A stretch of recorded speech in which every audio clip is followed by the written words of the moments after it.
Chapter 784. Liang Jinshun and Liang Jinhui were not willing to give up just like that. If he came over to help, he could get closer to Yang Jinxiao's family. In addition, he could earn some money.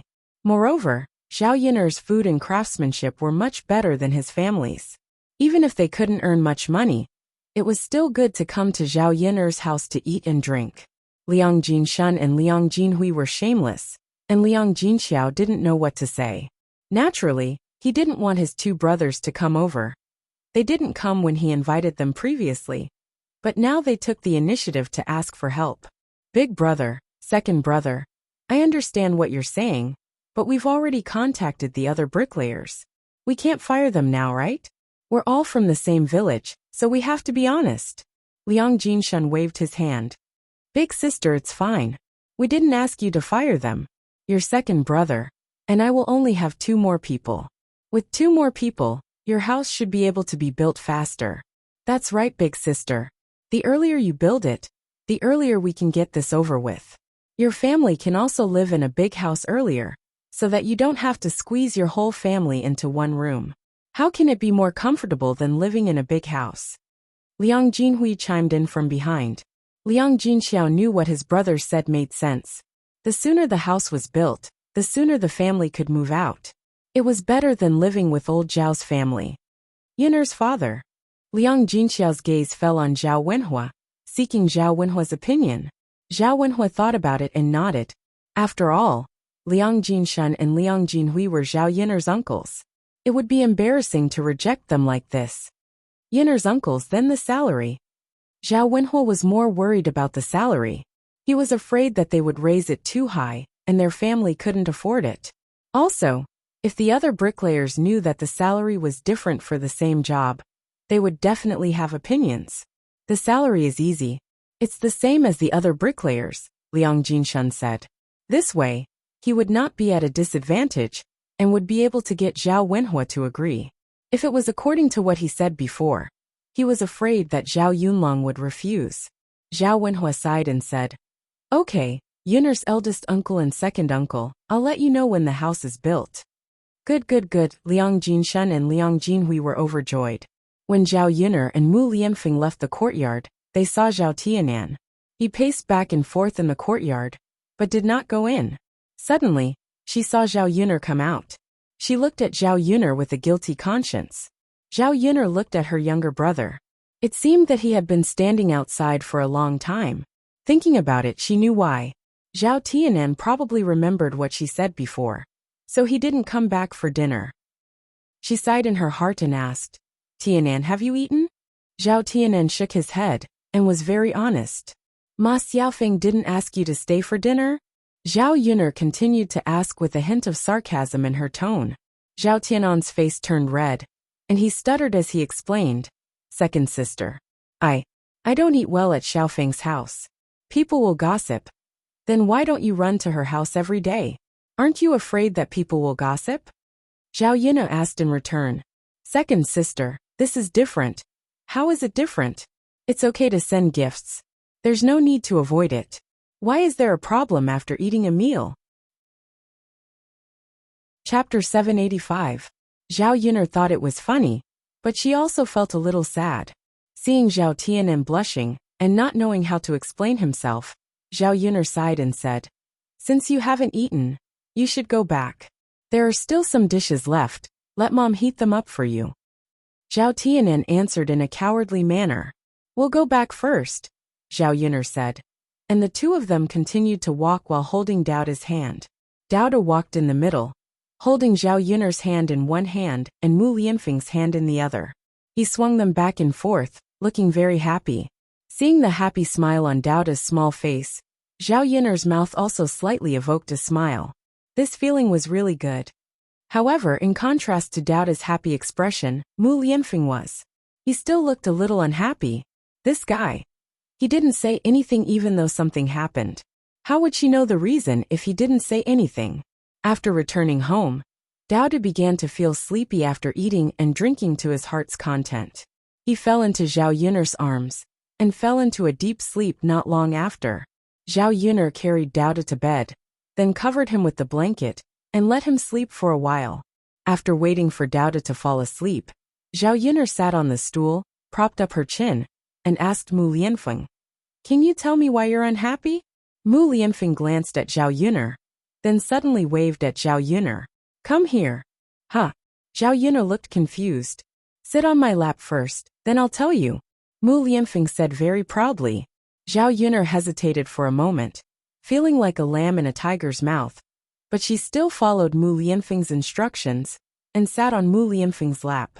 As soon as she sat down, Zhao Yuner was hugged tightly by Mu Lianfeng. Without any warning, Mu Lianfeng suddenly leaned forward and kissed Zhao Yuner's little mouth. Zhao Yuner let out a muffled sound. This guy suddenly kissed her? This time, Mu Lianfeng didn't touch Zhao Yuner lightly, but tyrannically, he invaded Zhao Yuner's mouth, as if he wanted to swallow her into his stomach. Zhao Yuner couldn't break free at all, and could only passively accept it. His kiss had a hint of a wolf's nature. Zhao Yuner was shocked, but she was also puzzled. How could it be like this? After a long time, Zhao Yuner felt that her lips were a little red from being bitten. Only then did Mu Lianfeng let her go. Regaining her freedom, Zhao Yuner took a few deep breaths of fresh air. If Mu Lianfeng didn't let go of her, she would probably suffocate to death. Mu Lianfeng gazed at Zhao Yuner affectionately, which made Zhao Yuner a little flustered. "Can you tell me the reason now?" Zhao Yuner asked. "I'm jealous." Mu Lianfeng's lips opened slightly and spat out these two words. Zhao Yuner was slightly stunned.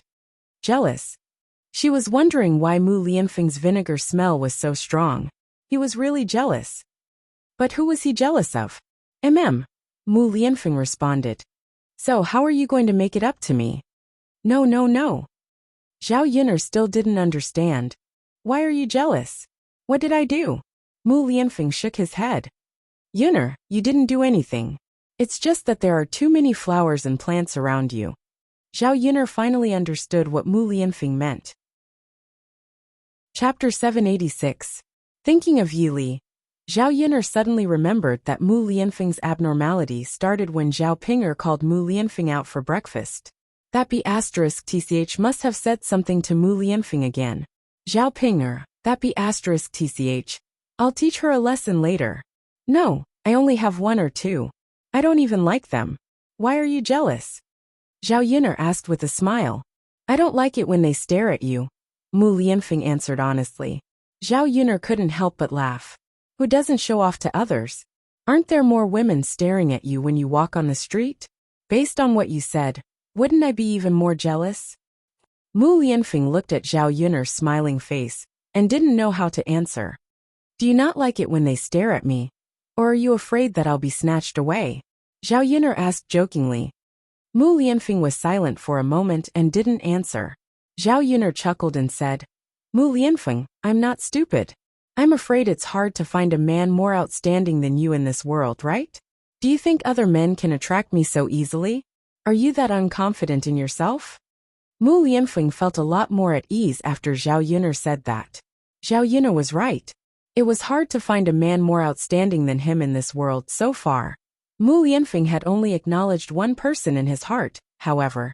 That person's status was too high. He definitely wasn't interested in Zhao Yuner. Mu Lianfeng put down the worry in his heart and said, Yuner, take me with you when you go to sell breakfast tomorrow. I'll go and help me. Zhao Yuner coughed upon hearing Mu Lianfeng's words. You.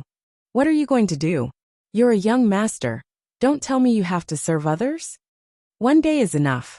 I'll help out for a day and see how your stall is doing. I want to know how busy and tired you are every day. Seeing Mu Lianfeng's insistence, Zhao Yuner nodded. Okay then. Let's go together tomorrow. Yes.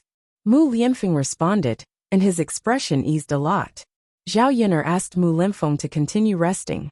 His body hadn't recovered yet. Mu Lianfeng, on the other hand, went to bed obediently. In the afternoon, Mu Lan rushed over. Yuner. Seeing that Mu Lan's face was red and she couldn't stop panting, Zhao Yuner said, Sister-in-law Mu Lan, don't be anxious. You can talk about it slowly. Mu Lan stopped in her tracks and heaved a sigh of relief. She said to Zhao Yuner, Yuner, I might not be able to help at the stall tomorrow. What's wrong? Sister-in-law Mu Lan. Mu Lan sighed. Yuner, something happened at my maternal home. I have to rush back. I still have to deal with things there tomorrow. He won't have time to help at the stall. Looking at Mulan's expression, it was obvious that something big had happened. Zhao Yuner comforted her. It's okay. Sister-in-law Mulan, you should deal with your own matters first. My mother and I can handle the stall. Mulan sighed, looking a little apologetic. But this sudden incident wasn't what she had expected. Then Yuner, I'll have to trouble you for the next 2 days. Zhao Yuner shook her head. It's okay. Sister-in-law, you don't have to worry about the stall. Haven't you and my mother been busy while I was gone? Okay. I'll deal with it as soon as possible. Chapter 787. Mulan was touched. Yuner, you're so nice. What kind of courteous words are you saying? Is there a need to be so courteous with our relationship? There's no need to be courteous. We're different from normal people. Yeah. Sister Mulan, you should go back first. It's more important to take care of business. Yes. Mulan nodded heavily and hurriedly ran back. Zhao Yuner couldn't help but worry as she watched Mulan run away. It wasn't easy for Mulan's life to get better. She couldn't let anything happen to her again. Zhao Yuner frowned and turned to go back into the house. She thought about how Mu Lianfeng had suddenly offered to help out at the stall. Now that they were short of one person, he could make up the numbers. The next morning, Zhao Yuner woke Mu Lianfeng up, and they all rushed to Yang City. Zhao Ping couldn't help but feel proud when she saw Mu Lianfeng actually making a move. Mu Lianfeng must have listened to her. When they reached Yang City, they would be able to see Yi Li. Naturally, he would believe her. Thinking about how Zhao Yuner and Mu Lianfeng might fall out, Zhao Ping was secretly happy. On the way, Liang Jinxiao told Zhao Ling about Liang Jinshan and Liang Jinhui coming over to help them build a house. Zhao Yuner was silent for a moment. She had never seen someone so thick-skinned. However, her parents had agreed to it again. Mother, if that's the case, then forget it. It's better for us to finish building the house as soon as possible. Liang Jinxiao nodded. That's right. That's what Mother thinks. With a big house, it'll be easier for Tianan to get a wife. Yes, that's right. It's better for Tianan to start a family early. That way, he wouldn't have to think about that Ma Xiaofeng every day. These 2 days, I will discuss with your uncle Yu Kai to let their niece meet our Tianan. Perhaps the 2 children will like each other. Okay, Mother, then you arrange it. Zhao Yuner agreed very much. In fact, it was not that there were no good girls, but Zhao Tianan had too little contact with them. Zhao Tianan wouldn't just talk about how good Ma Xiaofeng was after he got to know a few more people. Soon they arrived at Yang City. Zhao Yuner's family's stall was bustling with activity. Zhao Yuner briefly explained to Mu Lianfeng how to do it. Mu Lianfeng got the hang of it very quickly, and did not do any worse than them. When they first set up the stall, Yi Li hadn't arrived yet, so the 2 men didn't bump into each other. However, Mu Lianfeng's handsome face attracted many young women. Ah, why is this man so good-looking? Yes, he's so good-looking. Such a good-looking man is actually here to sell breakfast? Look at his clothes and aura. He doesn't look like an ordinary person. He's so good-looking. I also think that this man's status is not ordinary. But why is he here to sell breakfast? I don't know. This stall is so strange. Why are there so many good-looking men here? That's right. I've seen the most good-looking man in Yang City at this stall. Aya, why are you still talking so much? Let's go buy breakfast from him. Let's take a closer look and see how good-looking he is. Okay. Let's go take a look. Thus, several women scrambled to go over to him. Chapter 788. Seeing these women rushing towards Mu Lianfeng, Zhao Yuner shook her head. It was really an era where one's looks mattered. Mu Lianfeng was good-looking and well-liked. Even if he sold breakfast, it would be better than the average person. Thinking about it, even if Mu Lianfeng left the Shitzi estate in the future, with his looks, he would definitely be able to make a living. Mu Lianfeng looked at the women in front of him, and the corners of his mouth couldn't help but twitch a few times. Originally, he came over to take a look at Zhao Yuner's peach blossoms. He didn't expect that he would be contaminated by peach blossoms. These women were fighting to be the first to stand, staring at him, as if they wanted to swallow him up. Mu Lianfeng couldn't help but frown. In fact, when it came to women, other than Zhao Yun'er, Mu Lianfeng wasn't interested in any of them. He even hated it when women got close to him. Mu Lianfeng looked at Zhao Yun'er with hidden bitterness. Zhao Yun'er shrugged her shoulders, indicating that she was helpless and couldn't do anything. These peach blossoms were attracted by him. It had nothing to do with her. Zhao Yun'er knew the fighting power of these women. Even if she wanted to come forward and save Mu Lianfeng, it wouldn't be an easy task. Mu Lianfeng, take it slow. You will only get busier. Zhao Yun'er couldn't help but tease him. Mu Lianfeng's frown deepened, faintly a little worried. Wasn't he courting death? Running over here for no reason, great. Now he was being watched by these women, as if he was a gorilla. Mu Lianfeng felt that he wasn't having a good time as the hot gazes fell on him. Unfortunately, he couldn't make them not look at him. Mu Lianfeng sighed. Forget it. If he came over, he would be busy alone. Zhao Yun'er would be able to relax a little. Young master, I want a vegetable bun, a shumai and 10 fried dumplings. The woman walked in front of Mu Lianfeng and said coquettishly. A trace of disgust emerged in Mu Lianfeng's heart. She was a guest, but he had to restrain his temper and follow the woman's instructions. He wrapped the food in butter paper and handed it over. All right, here you are. 10 copper coins in total. All right. The woman handed over the money and touched Mu Lianfeng's hand. The other women behind them hissed. How could they take advantage of her like this? Well then, they should also learn from him. Zhao Yun'er watched from the side and scolded these people in her heart for being shameless. This was too much. This group of women didn't know how to be reserved. At this time, a very fat woman dressed in luxurious clothes walked over. She said to Mu Lianfeng, Gongzi is such a handsome and extraordinary man. How much money can he make by selling breakfast? How about this, Gongzi, follow me. I'll make sure you eat well and drink spicy food. I'll even give you a salary every month. How about it? The fat woman smiled wretchedly. Her smile was very ambiguous. These words meant that she was keeping Mu Lianfeng as a sugar baby. Zhao Yun'er was drinking soy milk. She couldn't hold it in and spat out all the soy milk from her mouth. Was this still an ancient person? Were the women of this era so open? After Mu Lianfeng heard this, his expression changed slightly, and his body emitted a cold aura. He glanced at the fat woman and said to her, Auntie, please conduct yourself with dignity. The fat woman saw that Mu Lianfeng actually called her auntie. Was she that old? This gigolo was too much. He didn't know how to appreciate favors. Following behind her was naturally more comfortable than setting up a stall here. Chapter 789. He's so fat and ugly, but he still dares to come out. Haha, if I were him, I would be too embarrassed to say it out loud. Exactly. He must be blind to be with such an ugly woman. Does he think he can do whatever he wants because he's rich? Why doesn't he take a look at his own face? If he goes out with this face, he'll scare people to death. I'm not saying that this child has a backbone. If I were the same, I would probably vomit and lose my appetite in front of such a face all day long.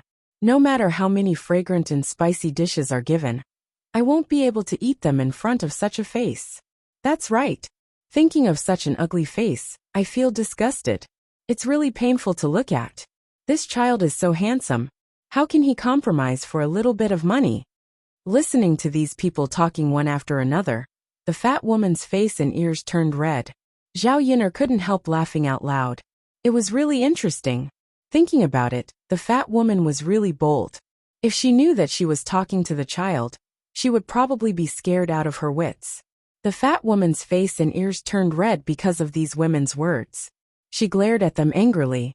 What are you talking about? Believe it or not, I'll tear your mouths apart if you say one more word. The fat woman was ugly, but she was very fierce when she shouted. It looked very scary. However, the other women were not to be trifled with either. The fat woman's roar caused even more commotion. What kind of person is she? Why don't she tell us? She's always like that. Don't you dare to admit it? Haha, exactly. What kind of person is she? It's disgusting just looking at her. She said she'll tear our mouths apart. Does she really think that we're afraid? Haha, who's afraid?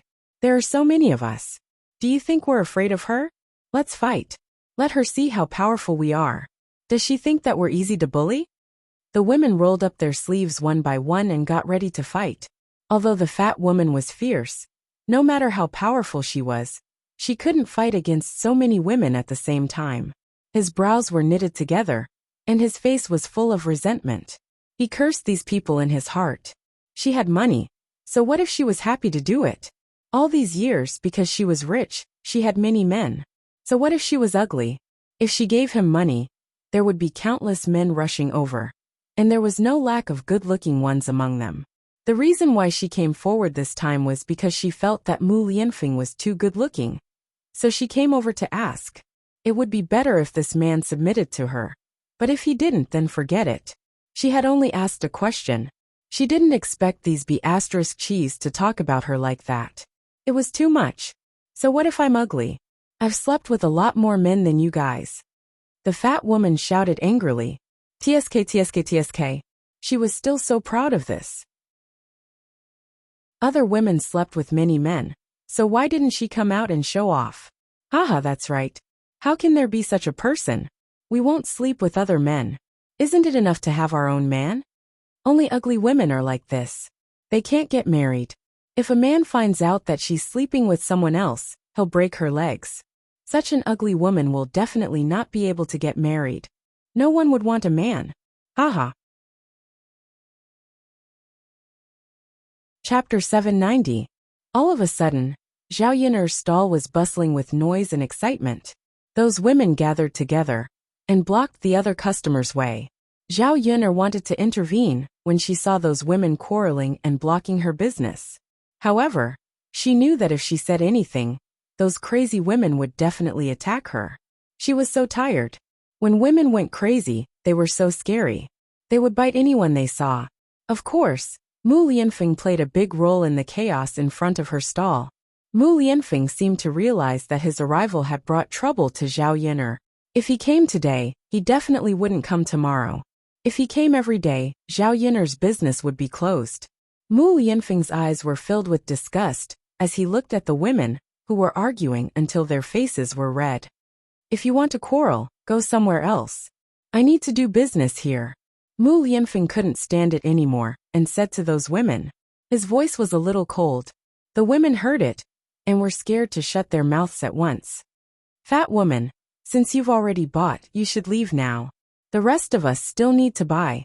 There are still so many people waiting behind us. We still want to buy what you don't want.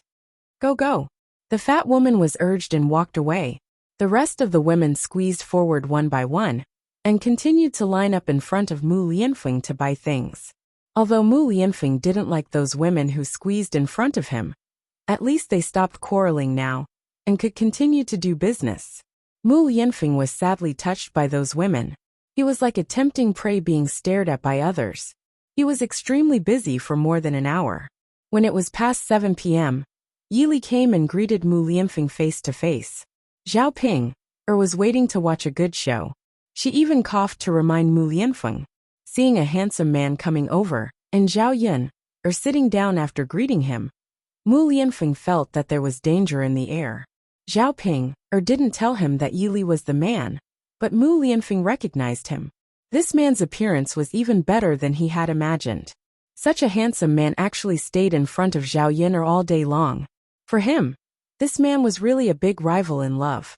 He didn't care about Lu Lei, but this man wasn't an ordinary man in both appearance and temperament. Zhao Yin'er noticed that Mu Lianfeng's gaze fell on Yili. Mu Lianfeng, what's wrong? Mu Lianfeng shook his head and moved his gaze away from Yili. He'd better not let this man find out that he had ulterior motives towards Zhao Yin'er. If he found out, he would teach him a lesson. Well, don't just stand there. There are still people here. Let's get busy. Zhao Yin'er smiled. Sure. Mu Lianfeng answered absent-mindedly. Seeing Mu Lianfeng like this, Zhao Yin'er had a rough idea of what was going on. This guy had been strange ever since he saw Yili. He must have been jealous yesterday because of Yili. Zhao Ping must have said something to Mu Lianfeng to make Mu Lianfeng misunderstand her relationship with Yili. Chapter 791. She really had nothing to do with Yi Li. If Mu Lianfeng didn't believe her, there was nothing she could do. She didn't have any other way to prove her innocence. Women were scary when they were jealous, but men seemed to be scarier. Zhao Yuner glanced at Mu Lianfeng, then looked at Yi Li. Compared to Mu Lianfeng's uneasiness, Yi Li was much calmer. He merely glanced at Mu Lianfeng and sat down to eat breakfast as usual. There was nothing out of the ordinary. Zhao Ping'er didn't want to see the two men arguing, so she said to Yi Li, "Some people are so pitiful. See it now. Zhao Yuner already has another man. But you still come here every day to protect Zhao Yuner." Zhao Ping'er sighed with pity. "You're the only one who's stupid enough to be fooled by Zhao Yuner. Do you know what kind of person Zhao Yuner is now?" Yi Li lowered his head and ate quietly. Zhao Ping'er deliberately got close to him and whispered in his ear, which made Yi Li frown with disgust. He didn't like to hear anything bad about Zhao Yuner, especially those who were trying to sow discord between them. Therefore, he said in a cold voice, "Shut up if you don't want to die." Zhao Ping'er glared at Yi Li angrily. "How can you be like this? I kindly reminded you, but you don't believe me.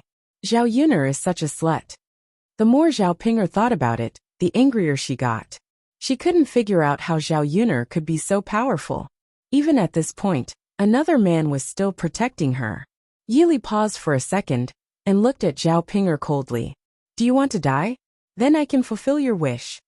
Yi Li then grabbed Zhao Ping'er's neck with one hand. Zhao Ping'er suddenly had difficulty breathing.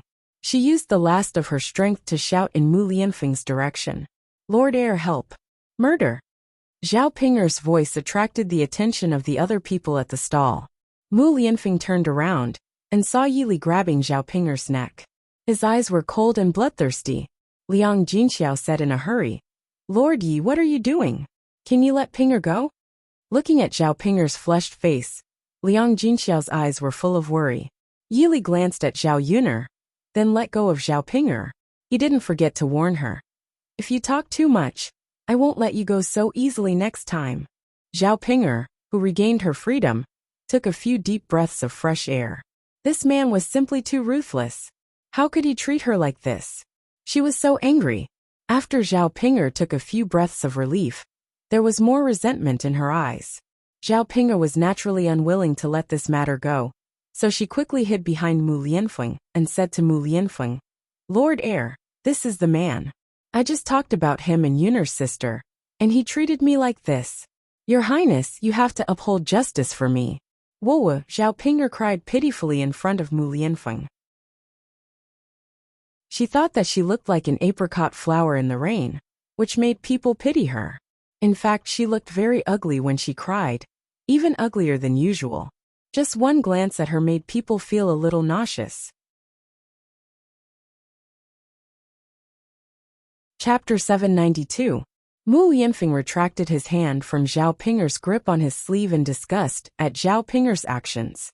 "This woman. She's so noisy that it hurts my ears."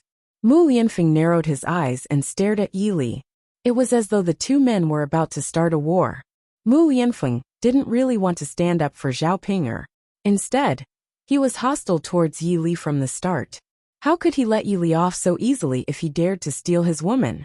Yi Li calmly stood in front of Mu Lianfeng and sized up Mu Lianfeng. This was the first time he had seen Mu Lianfeng at such a close distance. No wonder Zhao Yuner already had someone she liked. This man was indeed outstanding. Whether it was his looks or his aura, he was much better than the average person. Moreover, he was the current crown prince. Seeing that the two men were about to fight, Zhao Yuner felt a headache coming on. She needed to coordinate this. Just as she was about to ask the two of them to sit down and have a good talk, Yi Li spoke in a cold voice. "You want to protect this woman? You want to believe her nonsense?" Mu Lianfeng was slightly taken aback, and his gaze turned sharp for a moment. "Crown Prince, look at him. It's bad enough that he's hooking up with Zhao Yuner, but he's even treating you like this. He's too much." Zhao Ping'er started to fan the flames behind Mu Lianfeng. When she saw that Mu Lianfeng didn't react, she added, "Crown Prince, this person is here all day. It's because he's in Yang City that you can't see Zhao Yuner flirting with him every day. When you came over today, Zhao Yuner didn't talk much. The two of them used to have a lot of fun chatting. When Zhao Yuner heard Zhao Pinger's words, she thought that it was indeed Zhao Pinger, who was spouting nonsense in front of Mu Lianfeng. Hence, she said coldly to Zhao Pinger, "Zhao Pinger, what nonsense are you spouting? Do you think I won't tear your mouth apart?" The angrier Zhao Yuner was, the more pleased Zhao Pinger was. If it were any other day, she would probably be afraid of Zhao Yuner, but now she wasn't afraid. After all, Mu Lianfeng was protecting her. "Shitzi Yi, you see, Zhao Yuner is so anxious and angry because I exposed her. Crown Prince, you have to take a good look at what kind of woman she is." Zhao Yuner felt that her lungs were about to explode from anger. What kind of grudge did she have with Zhao Pinger? She thought that she had treated her well, but this slut had harmed her time and time again. Was this how she couldn't bear to see her living well? The more Zhao Yuner thought about it, the more she felt that she had raised an ingrate. "Zhao Pinger, I think you just want Crown Prince to be angry with me. Flirting with each other? Do you think I'm like you, eager to get close to a man? Mother and sister-in-law Mulan are at the stall every day. Didn't they see it?" Zhao Yuner looked at Zhao Pinger like she was looking at an idiot. "Don't quibble, Crown Prince. Don't believe her. She's stubborn and won't admit it. I saw it all." Zhao Pinger hid behind Mu Lianfeng and continued to speak. Yi Li sneered. "This is the first time I've seen an older sister who would harm her younger sister like this. I've seen it for myself. It's not an exaggeration to say that you have a heart of snakes and scorpions. If I were Yuner, I would never let such a person be by my side." After speaking to Zhao Pinger, he looked at Mu Lianfeng and said to Mu Lianfeng, "If you believe this woman, it means that you don't have much trust in Yuner. Yuner is such a good girl. It's not worth entrusting her to you." Chapter 793. Mu Lianfeng's thin lips moved slightly as he said to Yi Li, "When did I ever say that I didn't believe Yuner? Then why are you protecting this woman?" Yi Li chuckled. There was a hint of sarcasm in his laughter. "Protecting her?" Mu Lianfeng raised his brows. "I just want to see what kind of tricks she has up her sleeve." With that, he pushed Zhao Pinger out of the room. Zhao Pinger fell heavily to the ground and looked at Mu Lianfeng pitifully. "Lord Heir, I'm telling the truth. Zhao Yuner is entangled with him. Don't be fooled. If you dare to say another word, I can't guarantee that you will still be alive." Mu Lianfeng warned her coldly. Zhao Pinger trembled in fear and quickly shut her mouth. Mu Lianfeng didn't believe her. Or rather, he didn't want to believe her. Yi Li felt that Mu Lianfeng had gone too easy on her. After framing Zhao Yuner like this, how could he let this woman off just like that? If it were him, he would have directly cut off Zhao Pinger's tongue. Now he was really doubtful. If such a man stayed by Zhao Yuner's side, would he really be able to protect Zhao Yuner and prevent Zhao Yuner from being taken advantage of? If this man couldn't protect Zhao Yuner, how could he let Zhao Yuner go? Mu Lianfeng took a step forward and stood in front of Yi Li. The two men looked directly at each other. "Why are you entangled with Yun?" Mu Lianfeng asked. "A fair and virtuous woman is a good match for a gentleman. Miss Yuner is a good girl. It's my business that I admire her. I came here every day and only ate breakfast. I didn't do anything to Yuner, and I don't have any dirty thoughts about her. So it can't be considered as pestering." To Mu Lianfeng, Yi Li's words were just excuses. "I don't like other men appearing around Yuner, so I hope you can stay away from Yuner in the future. Don't wander around her so often." Yi Li did not give in. "I'm just eating some snacks. Who is it that I'm interfering with? What are you afraid of? Are you worried that Yuner will be snatched away by me? You think you can? Then why don't you dare to let me appear in front of her? It means that you still think that Yuner will be taken away by me." Seeing that the battle between the two of them was getting more and more intense, Zhao Yuner rubbed her temples. Her head was hurting. All of this was caused by Zhao Pinger. This woman, she would teach her a lesson later. Right now, the most important thing was to settle the matter between Mu Lianfeng and Yi Li. So she inserted herself between the two of them and said to Mu Lianfeng and Yi Li, "All right, can the two of you stop arguing?" After Zhao Yuner yelled at them, the two men immediately quieted down. They did not say anything and just looked at Zhao Yuner. Mu Lianfeng, There's nothing going on between Yi Li and I.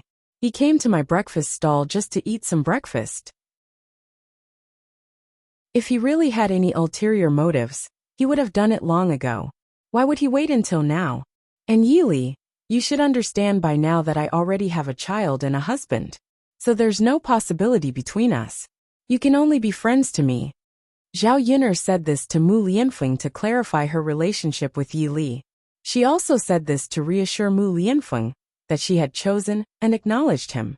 After Zhao Yun'er finished speaking, the two men fell silent and did not say anything.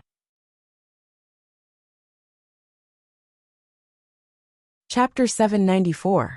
How could he not know that? He had waited for many days for Zhao Yun'er to come to Yang City when it rained. But Zhao Yun'er never came. He knew that Zhao Yun'er would not come when it rained. So he asked around and went to Shuilan village. Then he saw Zhao Yun'er, Daodu, and Mu Lianfeng. When he found out, he was indeed disheartened. It was not easy for him to have feelings for a woman. But this woman had already started a family. In other words, it was basically impossible between him and Zhao Yun'er. After being disheartened for a few days, he suddenly thought it through. Facing the woman he liked, even if she had a child and a husband, what could he do in the future? She was still her, and that did not stop him from liking her. It was enough for him to be able to take a few more glances at the woman he liked every day. Why did he have to be with her? After thinking it through, Mu Lianfeng continued to come to Zhao Yun'er's stall every day for breakfast. When Mu Lianfeng heard this, the corners of his mouth curved up slightly. When Zhao Yun'er said this, she was naturally telling another man that she was his, and that no one could take her away from him. His originally gloomy mood instantly improved. Yun'er, if that's the case, let him eat if he wants to. Our family's business can't be abandoned. We can't just let the money go to waste. Mu Lianfeng finally relented and said to Zhao Yun'er, if he said no, it would seem that he was too petty, and did not trust Zhao Yun'er. Seeing that Zhao Yun'er had extinguished the war between the two men with just a few words, Zhao Ping'er was unusually indignant. She bit her lower lip and said to Mu Lianfeng, "Air presumptive." Before Zhao Ping'er could say anything, Mu Lianfeng looked over coldly. "Shut up." Zhao Ping'er trembled for a moment. She was indignant, but she could only shut her mouth. Yi Li was speechless. It was good that he was allowed to continue eating breakfast. "All right, let's get back to work," Zhao Yun'er said. "Yes." Mu Lianfeng nodded. As he spoke, Mu Lianfeng went to the front of the stall and continued to deal with the women who swarmed over. Yi Li sat down at the table and started eating. The smoke between the two men was finally extinguished. Zhao Yun'er breathed a sigh of relief. He would definitely not let Mu Lianfeng come here again. Otherwise, something bad would definitely happen. Because of the presence of Mu Lianfeng and Yi Li, the two gorgeous men, Zhao Yun'er's breakfast stall was closed early again. When they went back, Zhao Ping'er wanted to follow them, but Zhao Yun'er glared at her. "Zhao Ping'er, you're quite capable. You're actually trying to drive a wedge between me and the crown prince. You're the one who won't admit it. I'm just stating the truth." I don't even know myself, but you actually know. You're quite capable. You don't have to come to the stall tomorrow. Zhao Ping'er was immediately unhappy. "Why should I?" "Because this stall is mine." "Zhao Yun'er, you didn't let me come over, because you were afraid that I would see you whispering sweet nothings to another man. Crown Prince, look at Zhao Yun'er. She has a guilty conscience, but you actually believe her nonsense." Zhao Ping'er anxiously spoke to Mu Lianfeng. She was still unwilling to give up slandering Zhao Yun'er. Zhao Ping'er was still unwilling to give up. Mu Lianfeng sneered. His sharp gaze landed on Zhao Ping'er. His smile was even colder. "Are you saying that this crown prince is blind?"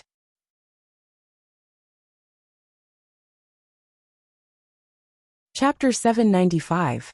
Of course, this was only what Mu Lianfeng thought in his heart, but he did not dare to say it out loud. If he said it out loud, he would definitely lose his life. "Let's go, Mother Mu Lianfeng," Zhao Yun'er said and beckoned them to get on the carriage, but she did not take Zhao Ping'er with her. "Zhao Yun'er, what are you doing? I want to get on the carriage too. If you want to go back, you can walk back by yourself. My family Xiao Mao is in a bad mood today. I don't want to pull you," Zhao Yun'er said with a smile. At this time, Father Wu's ox cart had already left. Zhao Ping wanted to go back to the village, so she could only walk back. Zhao Yin you're too much. Mother. Zhao Ping's pleading eyes fell on Liang Jinxiao, but Liang Jinxiao shook his head and did not want to care about this matter. Ping girl, if you want to talk about going overboard, it's you who went overboard today. How can you say that to Yin? Zhao Ping curled her lips. Mother, you're helping her again. Before Zhao Ping could finish her words, Zhao Yin patted Xiao Mao's butt, and Xiao Mao immediately flew out. When Zhao Ping reacted, she could not catch up with it even if she wanted to. Zhao Yin felt that she was too kind to Zhao Ping. She should go back and teach her a lesson. On the way back, Zhao Yin let Mu Lianfeng rest on her shoulder. His body hadn't recovered yet, and after working so hard for the whole morning, he was probably exhausted. Mu Lianfeng leaned on Zhao Yin's shoulder and held Zhao Yin's hand tightly along the way, as if he let go, Zhao Yin would leave him. After a while, they arrived at the village. Zhao Yin cooked lunch and cooked a few dishes at noon. In the afternoon, Zhao Wenhua came over to discuss the purchase of materials. He started preparing to build the house. Apart from some of the materials that he needed, he had to prepare the rest. It would not be worth it to buy such things. It would be better to go to the mountains and cut them down himself. Shuilan village was next to a big mountain, and the last thing they lacked was wood. There were even more trees that were decades old in the mountains, and each of them was very thick. The ones he chopped down himself were probably better than the ones he bought. Yinner, let's find some time tomorrow afternoon to bring the bricks and tiles over. I'll find a few men to cut down some of the wood for the beams at the foot of the mountain. Zhao Yinner nodded. All right, father. You can arrange these things. If there's anything you need me to do, just let me know. Zhao Wenhua smiled and said, Actually, it's not a big deal, but I have to let you know before I do it. Zhao Wenhua still preferred Zhao Yinner's opinion.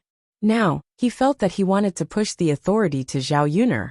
This woman of his was much more capable than him now. When Mu Lianfeng heard this, he said to Zhao Wenhua, Uncle, if you're going to cut down trees, bring me along. I can help too. How could Zhao Wenhua be willing to trouble Mu Lianfeng with this kind of rough work? He said to Mu Lianfeng, No need, Lord Heir. We'll do it. How can someone like you go into the mountains to cut down trees? Mu Lianfeng raised his eyebrows indifferently. Uncle, do you think it's a good idea for me to do this job? No. Zhao Wenhua hurriedly waved his hand. Lord Heir, that's not what I meant. This kind of rough work should be done by us countrymen. You shouldn't be doing this kind of work. You should be doing something big that we won't do.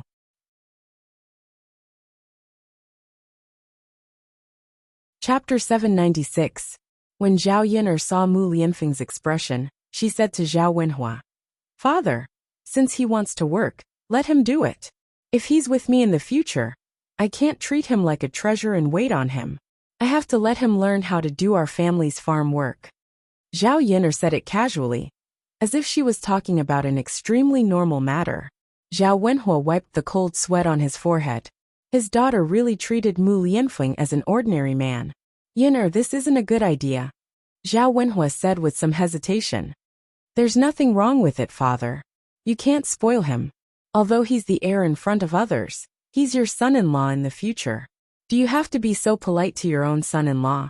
Zhao Yinner said with a smile. When Zhao Yinner said this, Zhao Wenhua felt that it made some sense. Mu Lianfeng also said, Yes, uncle. You don't have to be polite to me. If you have any work to do, just order me around. Zhao Wenhua's heart was conflicted for a moment, but he still nodded in agreement in the end. All right then. Heir, I'll call you when we go into the mountains to cut down trees. Okay. After Zhao Yunlong finished talking about this matter, he went back. Zhao Yinner finished preparing breakfast and went to the vegetable garden to tidy up. When it was 3 or 4 o'clock, Dowda pulled Zhao Yinner and said to Zhao Yinner, Mother, Sanner's mother is back. But they're quarreling. Mother, do you want to go and take a look? Mulan is back. That's quite fast. But what did Dowda mean by quarreling? Mulan was quarreling for no reason. Who was she quarreling with? Zhao Yinner frowned slightly. She was curious and said to Dowdu, Okay, Then Dowda will bring mother over. Yes, yes. Dowda nodded and held Zhao Yun with his soft little hand. The two of them walked in the direction of Mulan's house. When they arrived at Mulan's courtyard, Zhao Yun finally understood why Dowda said they were quarreling. From afar, she could hear old Madame Zhu talking at the top of her voice. She sure was on the side helping her, but she didn't know what she was talking about. When Zhao Yun went over, she saw Mulan standing in the courtyard. Behind her stood a 16 or 17-year-old girl. She looked very charming and resembled Mulan. Zhao Yun remembered that Mulan mentioned that she had a younger sister who was around this age. The girl behind Mulan now should be Mulan's younger sister, Mu Hin. However, this was the first time she came to Mulan's house. Mrs. Zhu was so fierce and unfriendly. Mu Hin seemed a little scared and nervous. She shrank behind Mulan, lowered her head, and didn't dare to speak. Mulan confronted Mrs. Zhu confidently. Zhao Yun got closer and heard what Mrs. Zhu said. Second daughter-in-law, it's not that I want to criticize you, but you brought your younger sister back. Our courtyard is already so crowded. How can there be so many people living in it? That's right. She eats and drinks your food every day. Second daughter-in-law, you have so much money to support an outsider. Why don't you use the money to show filial piety to our mother? Madame Qi chimed in and mocked. Old Madame Zhu snorted, then continued to mock. She's so filial. She fawns over others every day and treats others well. How would she know that I'm her mother-in-law?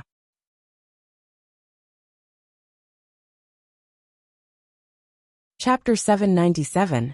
Madame Qi continued to mock Mulan, as if she was afraid that she wouldn't be able to cause any trouble. If Mrs. Zhu and Mulan were to quarrel, she would naturally be happy to see it happen. At the mention of this, Mrs. Zhu became even angrier. She snorted coldly. I've never seen such an unfilial woman. How did our family marry such a daughter-in-law? We've been so unlucky for half our lives. It's so shameful if this gets out. She doesn't provide for her own daughter-in-law and son. After Mrs. Zhu finished speaking, Madame Qi continued to speak. Isn't that so? Which family doesn't take good care of their in-laws? Otherwise, how can they be considered a good daughter-in-law? It's fine if second sister-in-law isn't filial to you, but now that she's a member of our family Zhu, she's actually helping to provide for her own family. In the entire village, no, in the entire town, there's no one like her within a few hundred miles. I think she just doesn't think of herself as a family Zhu's daughter-in-law. Mrs. Zhu snorted coldly. For so many years, our family Zhu has raised a traitor for nothing. When Zhao Yun heard Mrs. Zhu and Madame Qi's words, she couldn't help but sneer. These two people were really interesting. They echoed each other and scolded Mulan. This Madame Qi was the most interesting. Now she kept saying that she was filial and filial, but she had never been filial to Mrs. Zhu. She didn't know how she had the nerve to say this. Mrs. Zhu was also a weirdo. She didn't think about how she usually treated Mulan. If she were Mulan, it would be a good thing if she didn't chase Mrs. Zhu away. Filial to her, she would feed her tea every day. Mulan lowered his head and suppressed the anger in his heart. In fact, he felt a little guilty. A married woman couldn't help her own family much. Moreover, he had brought his younger sister back. It was fine if she stayed for 2 days, but she would have to stay every day in the future. When the people in the village heard about this, they couldn't help but nag at the back like Mrs. Zhu. But what could he do?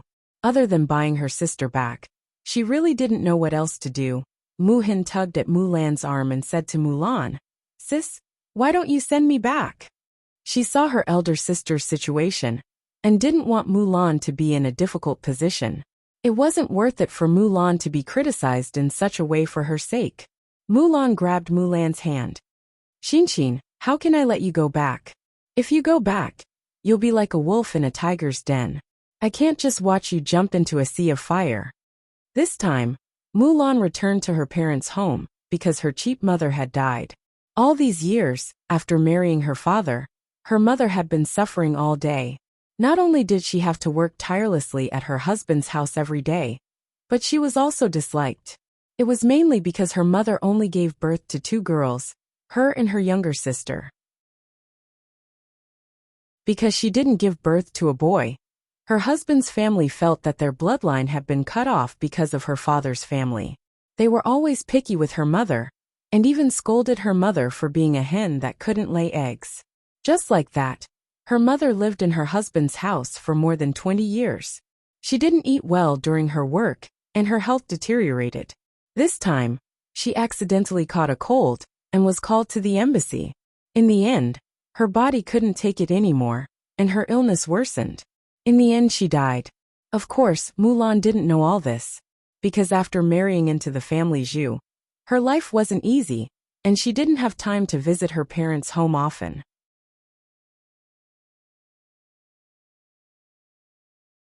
Chapter 798.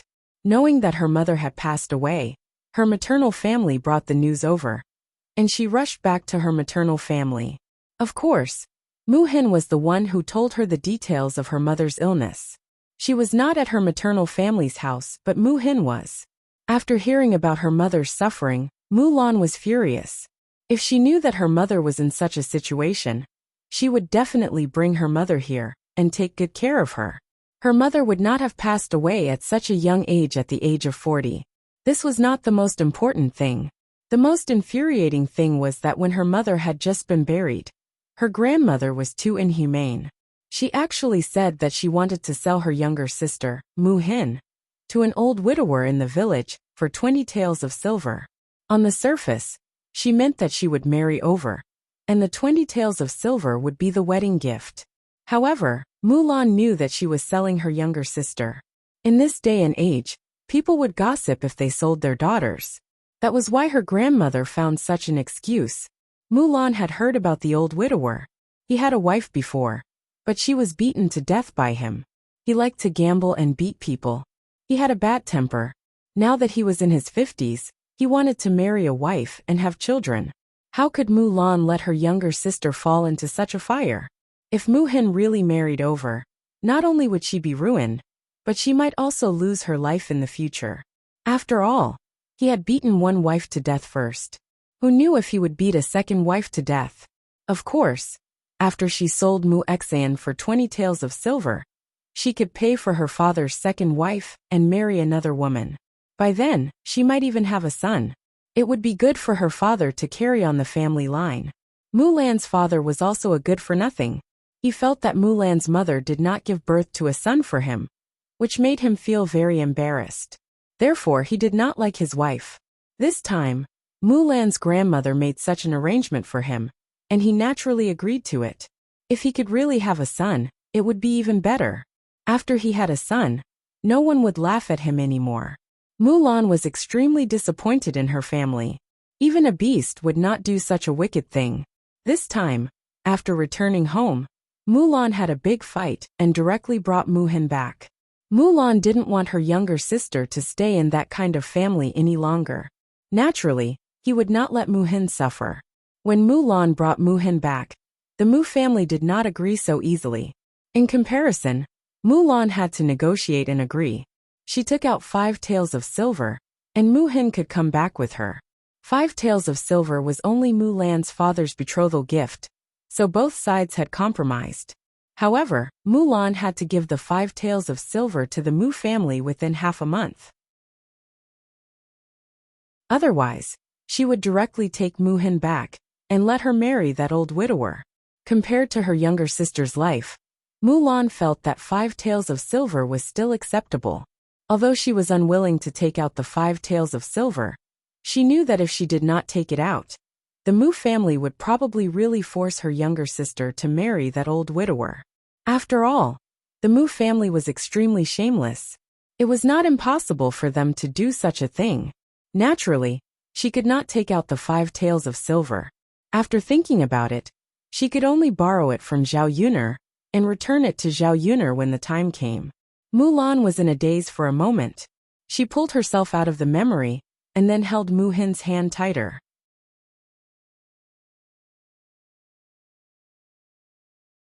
Chapter 799. Mulan knew what Mu Hin wanted to say, so she comforted Mu Hin. Xin, don't worry. I'm here. I won't let you live a hard life. She knew how hard life could be. Once she got married, it would be a matter of a lifetime. Since her family was unreliable, as her older sister, she had to help Mu-hin settle down. Big sister. Mu-hin looked at Mulan with tears in her eyes. She seemed to be touched by the warmth that Mulan brought to her. Mulan took a deep breath and said to Mrs. Zhu and Madame Qi, "Mother, sister-in-law, we've already separated from the family. Even if I raise my sister, it's my business. My man hasn't said a word yet. When did you take turns to interfere? Besides, mother, sister-in-law, when we separated from the family, we agreed that I won't neglect what I should be filial to mother, but I won't give more than what I should. In other words, I won't give more or less than sister-in-law." After Mulan finished speaking, Mrs. Zhu became even angrier, but she didn't know what to say. Even Madame Qi didn't know what to say. Just as Mulan said, she would give what she should and wouldn't give less than what she gave. What reason did she have to criticize her? In addition, if she asked Mulan to give more to Mrs. Zhu, she would definitely say that the first branch was not as filial as the second branch. By then, Mrs. Zhu would definitely be biased towards the second branch. Mrs. Zhu continued to glare at Mulan angrily. "You're really something. Now my words as your mother-in-law don't have any effect, do they?" Mulan didn't give in at all. She said to Mrs. Zhu calmly, "Mother, you're right. I'll listen to you, but I'll make my own decisions on other matters. You don't have to interfere. Also, my sister is here. She's eating and drinking my food. I'm the one who earns it. So what if I'm happy? It's not like I'm spending the family Zhu's money." Mrs. Zhu was so angry that she couldn't catch her breath. Cough, cough. Madame Qi hurried forward and patted Mrs. Zhu's back twice. She complained to Mulan, "Second sister-in-law, you are really too much. How can you say that? Look, what if our mother gets sick from anger?" Mulan curled her lips coldly and said to Madame Qi, "Sister-in-law, what you're saying sounds like you're very filial. If I remember correctly, you ordered me around for a long time before, even throwing me to wash diapers and whatnot. Speaking of which, I'm still not as filial as you." Mulan emphasized the word filial. Of course, Madame Qi knew that Mulan was mocking her. She couldn't help but blush, and she glared at Mulan. This little B***tch was getting more and more eloquent. She didn't know what to say. After hearing Mulan's words, Mrs. Zhu also remembered what happened during that period of time. At that time, her eldest daughter-in-law bullied her very badly. Her son was also protecting his daughter-in-law, so she could only swallow her anger. What else could she do? When she thought of this, Mrs. Zhu angrily pushed Madame Qi's hand away. "You're such a hypocrite. If we're talking about being unfilial, then you're the unfilial one." Mrs. Zhu scolded. "Mother." Madame Qi looked at Mrs. Zhu with some resentment. "Really? It was all Mulan's fault. That be***tch.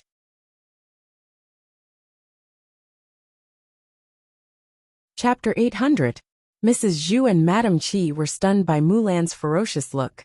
They did not dare to criticize Mulan anymore. Zhao Yinar watched from the side.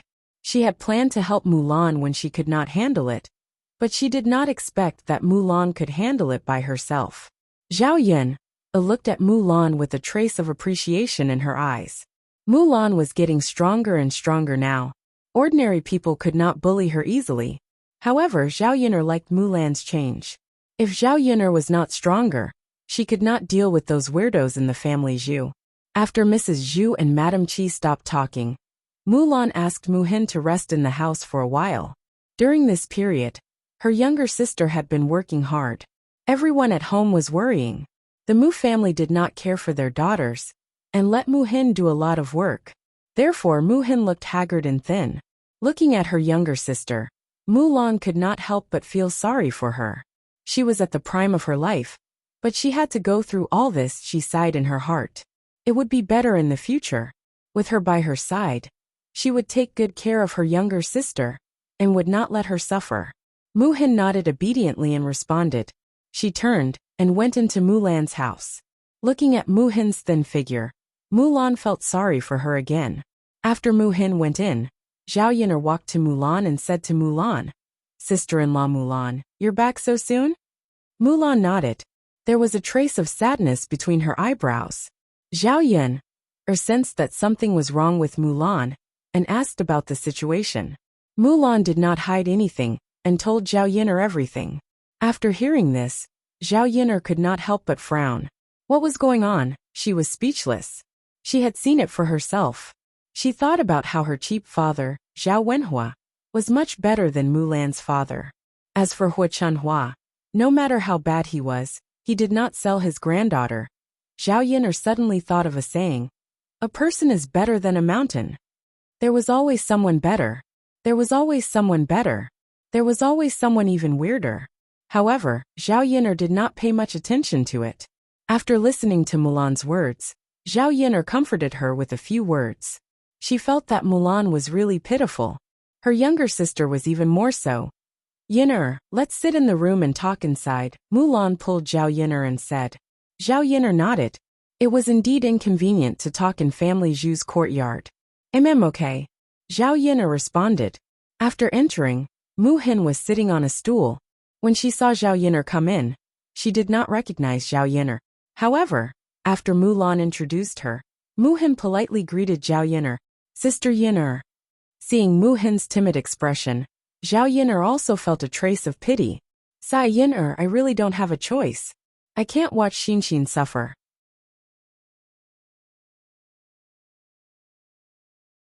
I have to give these 5 taels to my maternal family, but I can't take it out in such a short time. Can you lend me 2 taels?" During this period of time, Mulan followed Zhao Yin'er and saved some money. However, the family's expenses were also high. A large portion of it was used to buy things. After all, food was very expensive these days. Their family's food was considered to be quite good. Mulan only had 3 taels.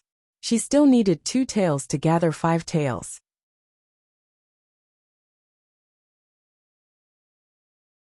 Chapter 801. Mulan was touched. She said to Zhao Yin'er, "Yin'er, thank you." "Don't thank me. Your family needs to get through this difficult time first." Mulan nodded heavily. Yes, Yin'er, I know. Okay, now focus on dealing with the next things. Don't think about anything else." Mulan nodded. "There aren't any other problems now. We just have to focus on earning money.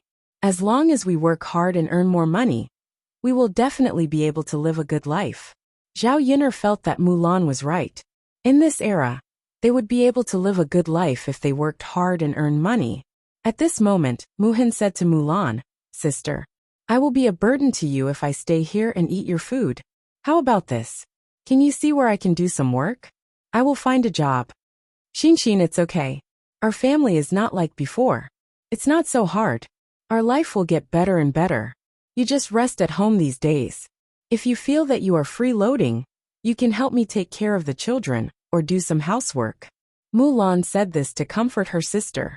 She was afraid that she would feel guilty or uncomfortable. "Sister, I will do it even if you don't say this. But if I don't do any work, you will be the only one supporting the family." Mu Hin's little face looked conflicted. Mulan sighed and comforted her. "It's okay. We are sisters. You and I don't have to worry about these things. Just rest well." Mu Hin sighed slightly. Finally, she said to Mulan, "But sister, I have to find a job in the future." She could more or less earn some money. When the time came, she could take care of her food and drink.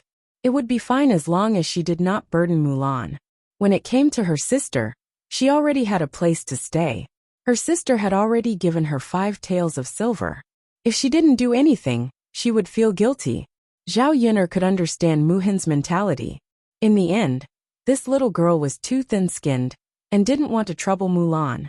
Even though she knew that Mulan was her biological sister, Zhao Yin'er thought for a moment, then said to Mulan, "Sister-in-law Mulan, how about this? Let your younger sister help out at our stall, and I'll pay her 500 copper coins a month. It just so happens that we need people at our stall." Mu Hin's eyes brightened when he heard that Zhao Yin'er could help, and that he would be paid 500 copper coins a month. She asked Zhao Yin'er, "Sister Yin'er, is that true?" Zhao Yin'er nodded, but Mulan frowned and asked, "But Yin'er, doesn't she have your sister Pinger to help? Is it really necessary to hire so many people?" Mulan was afraid that Zhao Yin'er would deliberately ask Mu Hin to help out their family. Wouldn't that be giving Mu Hin 500 copper coins for free? Then Zhao Yin'er would earn less every month. Zhao Yun'er smiled and comforted her. Sister-in-law Mulan. I've fired my sister Ping-er. She's really talkative. Even if your younger sister doesn't help, I'll probably find another person. Mulan only agreed after hearing Zhao Yun'er's words. Zhao Ping-er was indeed talkative, and liked to cause trouble. No wonder Zhao Yun'er didn't want Zhao Ping-er to go over. This was also good. She didn't have to worry about being alone in front of her.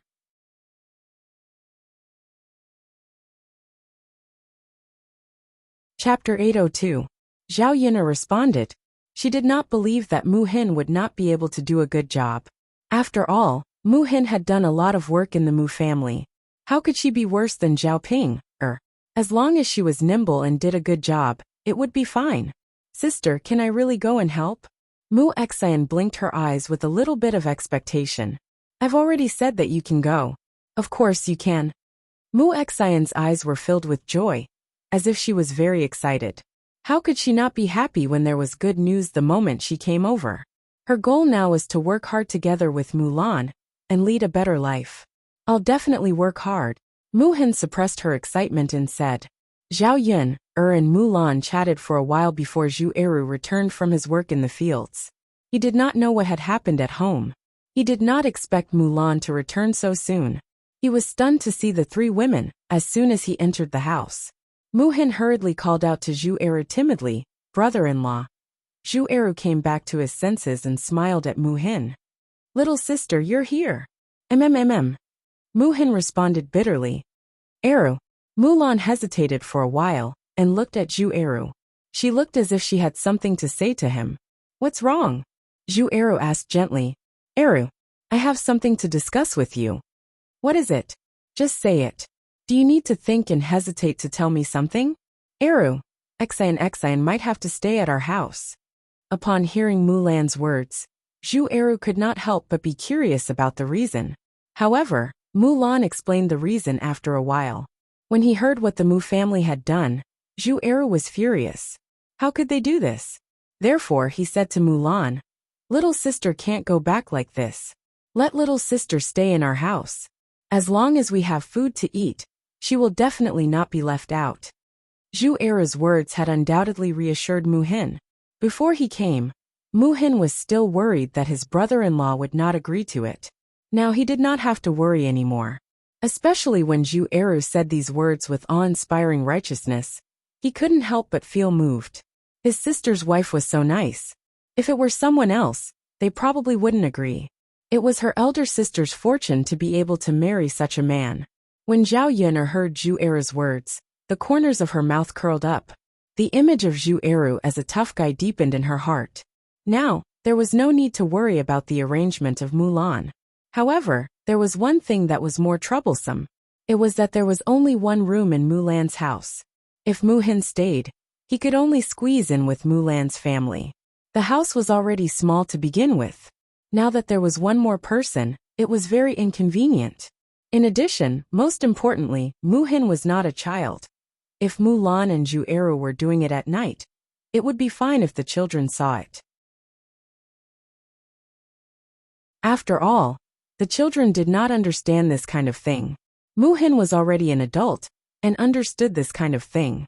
If Mu Hin saw it, it would indeed be embarrassing. Zhao Yun'er knew that Mulan's current condition was not enough to build a house.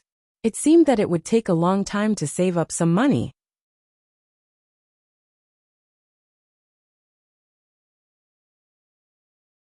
Chapter 803. Sister-in-law Mulan, why don't your family build a house with mine? Zhao Yun'er said. When Zhao Yun'er said this, Mulan was slightly stunned. Ah, I say, why don't you build a house first? That way, your family can be more convenient. Otherwise, it's too small for a big family to squeeze into a house.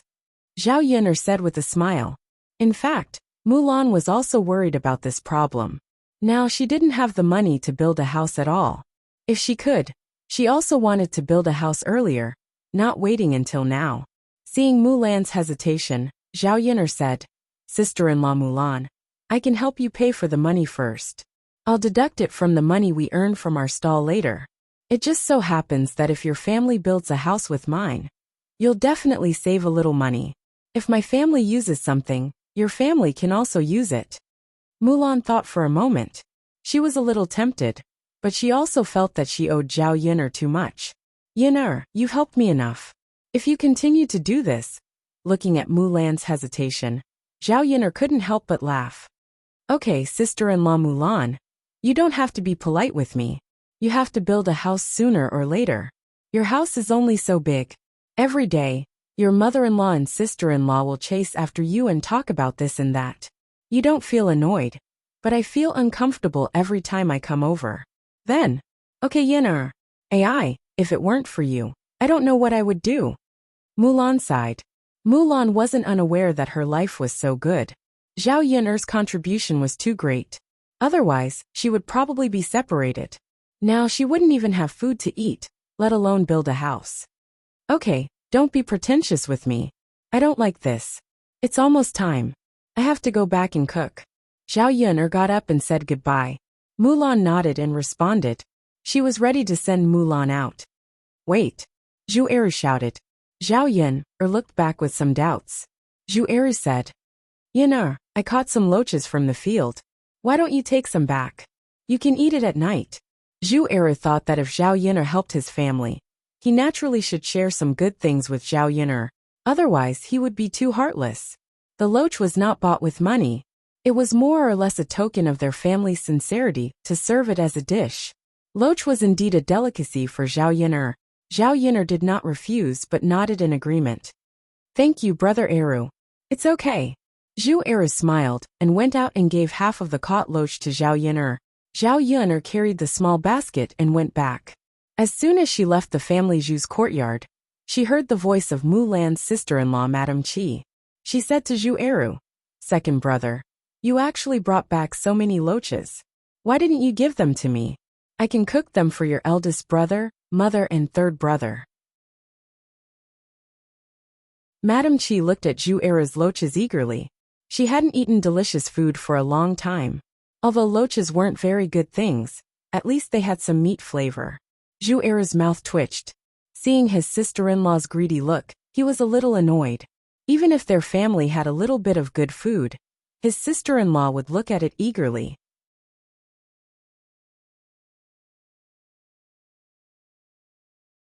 Chapter 804.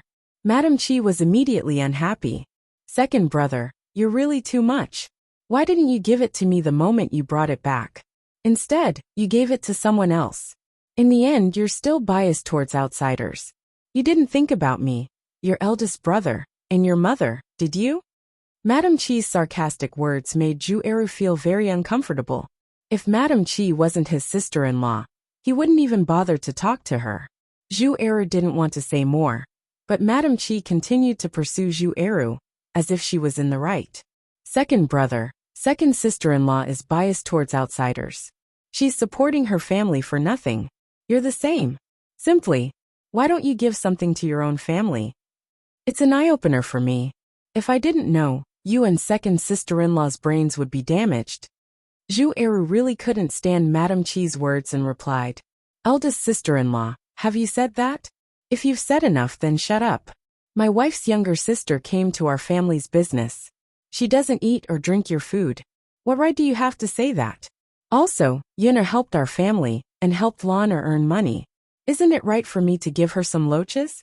These things are just a drop in the bucket compared to what she gave us. After Zhu Eru finished speaking, Madame Qi opened her mouth, but didn't know what to say to refute. Zhu Eru snorted softly and turned to go into the house. Madame Qi pursed her lips and was a little unwilling. At this time, Zhu Dainiu walked out.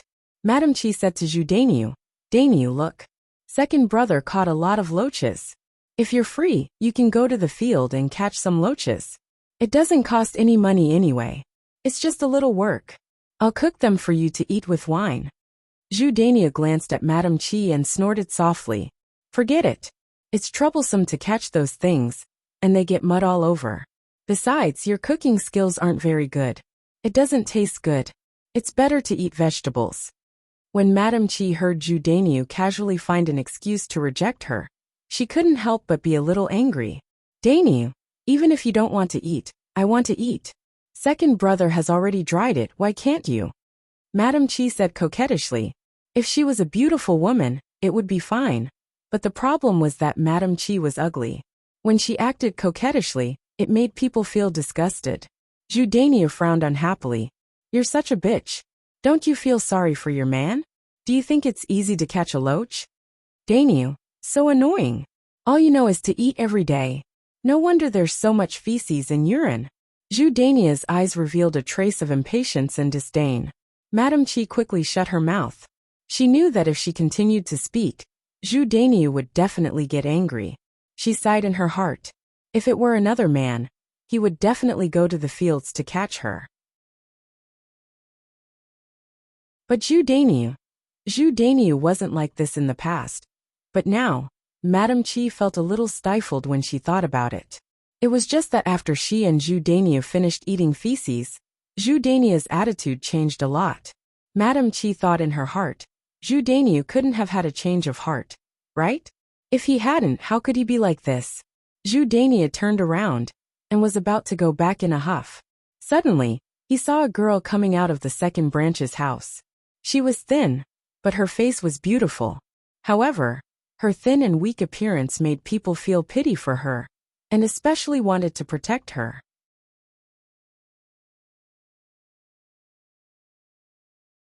Chapter 805. The girl that Zhu Daniu saw was Mu Hin. After this strange feeling arose in his heart, his gaze could not help but linger on this girl for a while. Mu Hin looked up and realized that Zhu Daniu's gaze was on her. She glanced at Zhu Daniu timidly and hurried into the kitchen to help Mulan cook. Elder sister, let me help you, Mu Hin said to Mulan. Now that she was here with her elder sister, she naturally had to lend a hand wherever she could. Her elder sister had to do so much work alone to take care of the whole family. It was already very tiring. Mulan did not refuse and nodded. Yes. Come, let's eat together and have a chat. Yes, okay.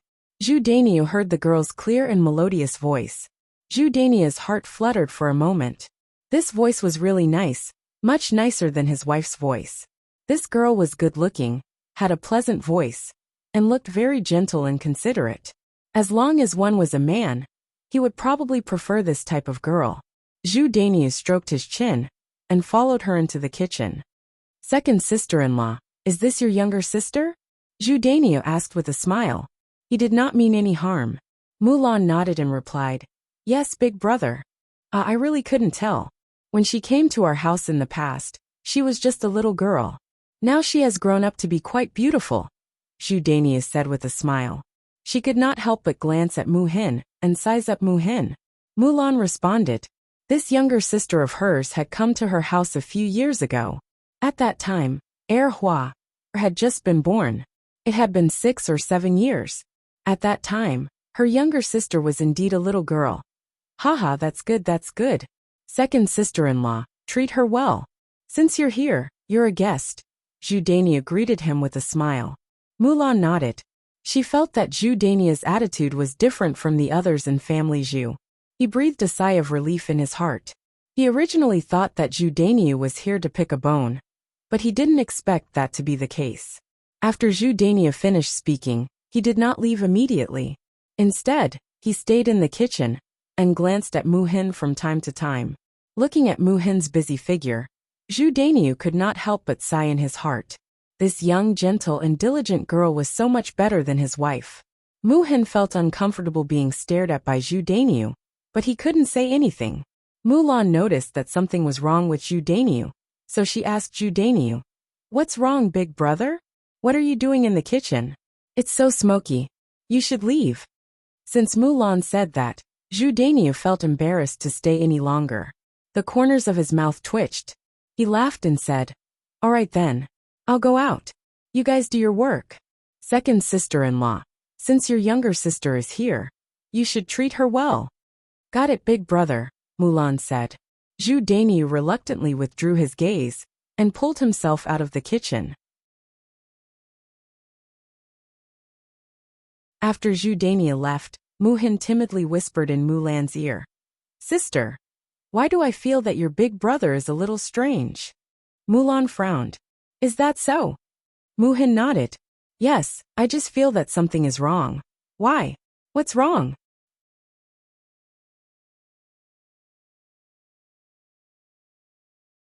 Chapter 806. This different kind of enthusiasm made her feel a little flustered. Although there was nothing wrong with it, she still felt uncomfortable. Especially when Judania looked at him, as if he was looking at prey. Mulan comforted her. Xin, isn't it better for Big Brother to be like this than for me and your mother-in-law? Muhin nodded. That's true. Judania looked at her. Although it made her feel uncomfortable, it was much better than Mrs. Zhu and Madame Chi's harsh words. All right, Xin, don't think too much. They're just saying it.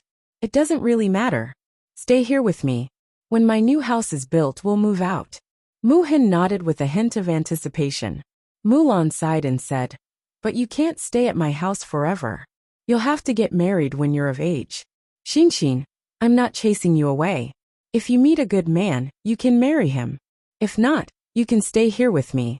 At most, I'll take care of you for the rest of your life. Muhin nodded. That was what she thought too. She wasn't young anymore.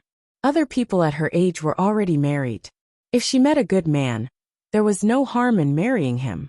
After all, she didn't want to stay at her sister's house and become a burden to her sister. Okay, sister. If there are any good men, help me keep an eye out for them. I'll listen to you, Muhin said. Looking at such an obedient sister, Mulan felt gratified and sad at the same time. She would naturally arrange Muhin's marriage well. When the family's life got better, she would try her best to get some dowry for Muhin. When the time came, she would be able to let her sister get married in a grand manner. It would definitely not be worse than the Mu families. On the other hand, Zhao Yin'er went back with the loach and started to prepare dinner. Unfortunately, although the loach was delicious, it was more troublesome to kill. He had to kill all of the loaches one by one. Then, his hands would definitely be stained with blood and a fishy smell. When Zhao Yun'er was about to squat down to deal with the loaches, Mu Lianfeng came out of the house and said to Zhao Yun'er, Yun'er, let me do it. I'll help you. Can you do it? Zhao Yun'er looked at Mu Lianfeng suspiciously. It was not that he did not trust Mu Lianfeng, but Mu Lianfeng was good at other jobs. But he had never done this kind of work before, so he might not know how to do it. Mu Lianfeng smiled confidently and said, Yun'er, of course I can do it. I've seen your father do it before. Zhao Yun'er laughed involuntarily.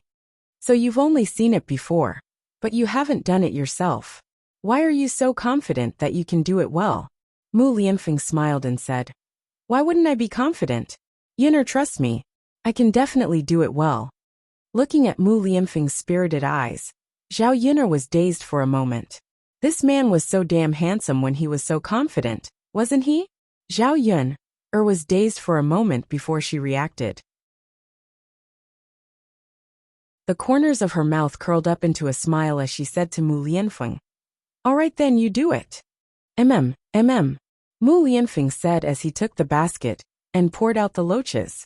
He took a knife and cut them one by one. The blood on the loaches splashed onto Mu Lianfeng's body. Ah!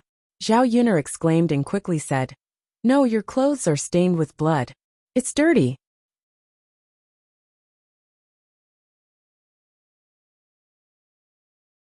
Chapter 807. Mu Lianfeng glanced at her and said nonchalantly, It's fine, Yun'er. Zhao Yun'er rolled her eyes and stared at Mu Lianfeng. How can it be fine? Don't you know that the blood is very fishy and difficult to wash off? Yun'er, I don't want these clothes anymore. I'll change into a new one. Zhao Yun'er's mouth twitched and she felt her heart ache. This guy, he was too extravagant. He was simply a prodigal son. His clothes were made of such luxurious material. Zhao Yun'er estimated that it would cost at least a few dozen taels of silver. Even if it didn't cost that much, it would cost at least a few dozen taels of silver. He actually didn't care about such an expensive item. Of course, someone of Mu Lianfeng's status wouldn't care. After all, he was rich, and the heir presumptive's residence didn't have many good things. A few dozen taels of silver was probably nothing to him. Mu Lianfeng didn't care about it, but to Zhao Yun'er it was a huge sum.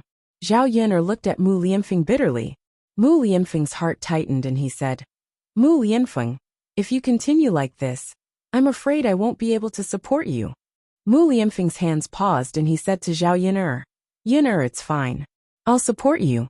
What if you leave the heir presumptive's residence? I won't be able to support you like this. Mu Lianfeng's eyes turned and he pondered for a moment. Finally he said, if that's the case, Yun'er, I can go out and find work. With my talent and ability, even if I leave the heir presumptive's residence, I'm sure I can get a good job. Don't worry, I can support you in Daodu. I won't be a burden to you. Zhao Yun'er chuckled. Although Mu Lianfeng was a little narcissistic, he had the capital to be narcissistic. Mu Lianfeng had extraordinary abilities and was brimming with talent. In this era, cultured people had their own things to do. If he really left the crown prince's residence, he could easily pass the imperial examinations, and pass the imperial examinations. You'd better get up. I'll help you rub the blood off your body. I should be able to get it off after washing it off. Zhao Yun'er greeted. Yun'er, let me do it. I don't want to dirty your clothes, Mu Lianfeng insisted. Zhao Yun'er muttered in her heart. How could the tattered clothes on her be more expensive than Mu Lianfeng's clothes? You can come, but you have to cover yourself with something to prevent your clothes from getting dirty again. Mu Lianfeng didn't refuse. He nodded and said, Okay, Yun'er. Okay. Zhao Yun'er went into the room and put on the apron she made on Mu Lianfeng. After Mu Lianfeng put on the apron, Zhao Yun'er couldn't help but stare at Mu Lianfeng's body. It looked a little small and was tied to Mu Lianfeng's body. It looked very funny. Mu Lianfeng looked at Zhao Yun'er in confusion and said, Yun'er, what's wrong? Can't I wear it? How could Zhao Yun'er say no?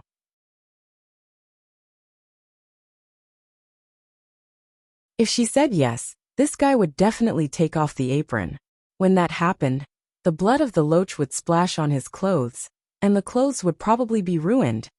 Zhao Yun'er was distressed about the money, so she could only nod. It's just a little tight. I'm afraid you'll feel uncomfortable wearing it. Mu Lianfeng smiled and said, It's okay. It's not uncomfortable. That's good. Then hurry up and get rid of the loach. I'll go and cook.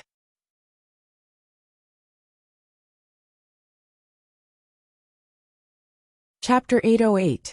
Zhao Yun'er glanced at Mu Lianfeng with mixed feelings. This guy had really found his conscience and treated his subordinates a little better. Actually, Zhao Yun'er felt that Mo Yan could come over to eat every day since he was working so diligently for Mu Lianfeng. She was cooking anyway, so she did not mind cooking a little more. The conditions on the mountain were far too poor. What could they eat if everyone ate together? And Mo Yan was also a tall man, so he naturally had a better appetite. And Mo Yan had not eaten well in the past few days, because he lived on the mountain. His nutrition could not keep up, so he had lost quite a lot of weight. Mu Lianfeng did not care about this. He had only invited Mo Yan over this time, because he was poisoned. Mo Yan had accompanied Zhao Yun'er to get the antidote for him. Otherwise, he definitely would have died already. This meal was a reward for Mo Yan. After all, Mu Lianfeng could not think of anything else to reward Mo Yan with. Gold, silver, and jewels were far too tacky. What Mo Yan needed the most right now was a few good meals. If Mo Yan knew what Mu Lianfeng was thinking, he would definitely feel that his master did not understand him at all. Actually, he did not find gold, silver, and jewels to be tacky at all. Instead, he needed these things very much. After all, he was poor and had not gotten married yet. Once he got married, he would have to spend a large sum of money. Originally, he wanted to show off in front of his master and wait for him to raise his salary. But in the end, Yun'er, what's wrong? Mu Lianfeng saw Zhao Yun'er become stunned and thought that Zhao Yun'er was unhappy. Zhao Yun'er shook her head. All right, I got it. Don't worry, I'll definitely make a few more dishes. All right. Mu Lianfeng nodded. Before long, Mo Yan saw that it was almost time for dinner, so he came over early. This was because he knew that if he came late, Mu Lianfeng would definitely not call him over, nor would he wait for him to eat with him.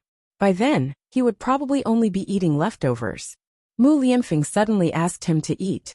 Mo Yan was a little nervous. He knew Mu Lianfeng too well. Mu Lianfeng would never ask him to eat so easily. He didn't know if she had an ulterior motive, or if she really felt sorry for him. Mo Yan did not have the time to think too much about it. She really was hungry, Since Mu Lianfeng had called her over, Mo Yin happily agreed. At this time, they came over and eagerly looked forward to the meal. He knew about Zhao Yun'er's culinary skills. The taste was indescribable. It was even more delicious than the food in the restaurant. Mo Yin could not help but gulp down a few mouthfuls of saliva when she thought about the taste of the food.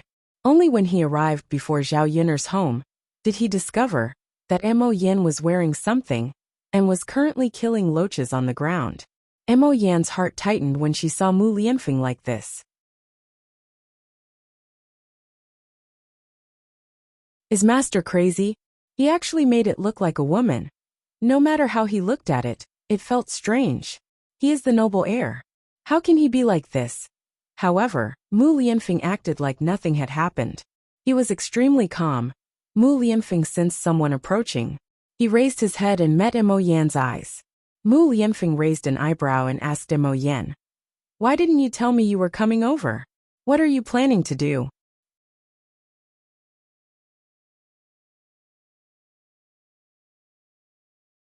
Chapter 809. Master, didn't I just get here? Mo Yan said. Huh, Mu Lianfeng snorted softly, which made Mo Yan's hair stand on end. Mo Yan didn't know what Mu Lianfeng meant. Did he not believe what she said? Mo Yan, you lied. Mu Lianfeng said to Mo Yan indifferently as he played with the loach in his hand. Mo Yan felt her heart grow colder. She thought to herself, I'm done for. I'm not lying, right? The problem is that my master won't believe me. If my master interrogated me, I don't even know what to say. Mo Yan didn't say anything and stood to the side nervously. Mu Lianfeng said indifferently. Just what was he thinking about? Why was he so lost in thought? Mo Yan, can you tell me? Mo Yan became more and more nervous. She felt like she was about to break out in a cold sweat. She knew that if she didn't give a reasonable explanation and didn't tell Mu Lianfeng the reason, her master would have plenty of ways to torture her. Falling into Mu Lianfeng's hands was definitely a very tragic thing. Mo Yan swallowed a few mouthfuls of saliva and finally said, Master. Actually, I wasn't thinking about anything else, but. Mo Yan hesitated for a moment and didn't dare to say it.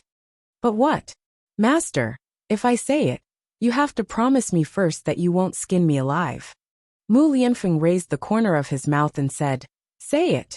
Mo Yan hesitated for a while and said timidly, Master, whose clothes are you wearing? You look like a woman. Mo Yan grumbled. Thinking about it, her master was the dignified heir of a noble clan. Why did he seem more and more like a sissy now? With that, Mu Lianfeng's face immediately turned cold. He suppressed his emotions and asked, Really? Yes, master. Why don't you take it off? If other people see it, they might laugh at you. Don't ruin your reputation. Mu Lianfeng's cold voice sounded again. Mo Yan's but clenched in fright. Whenever her master acted like this, it meant that disaster was about to befall someone else. Mo Yan knew that Mu Lianfeng was probably angry. Why was he so tragic? All he did was speak the truth. Did it have to be like this? He had kindly reminded him, but in the end this was the result. If he had known earlier, he would have just made up a random excuse. After finishing the last loach, Mu Lianfeng looked at Mo Yan coldly. His gaze seemed like he wanted to eat her. Mo Yan felt a cold breath on her neck. She said to Mu Lianfeng nervously, Master, you said that you won't skin me alive. You can't go back on your words. The corner of Mu Lianfeng's mouth curled up slightly as he said to Mo Yan, I will naturally do what I've promised. However, if I don't skin you alive, I have other ways to torture you. After Mu Lianfeng said that, a scheming look flashed through his eyes. Mo Yan was petrified on the spot. How could he do this? Sob. Her master was too hateful. Wasn't he shameless in disguise?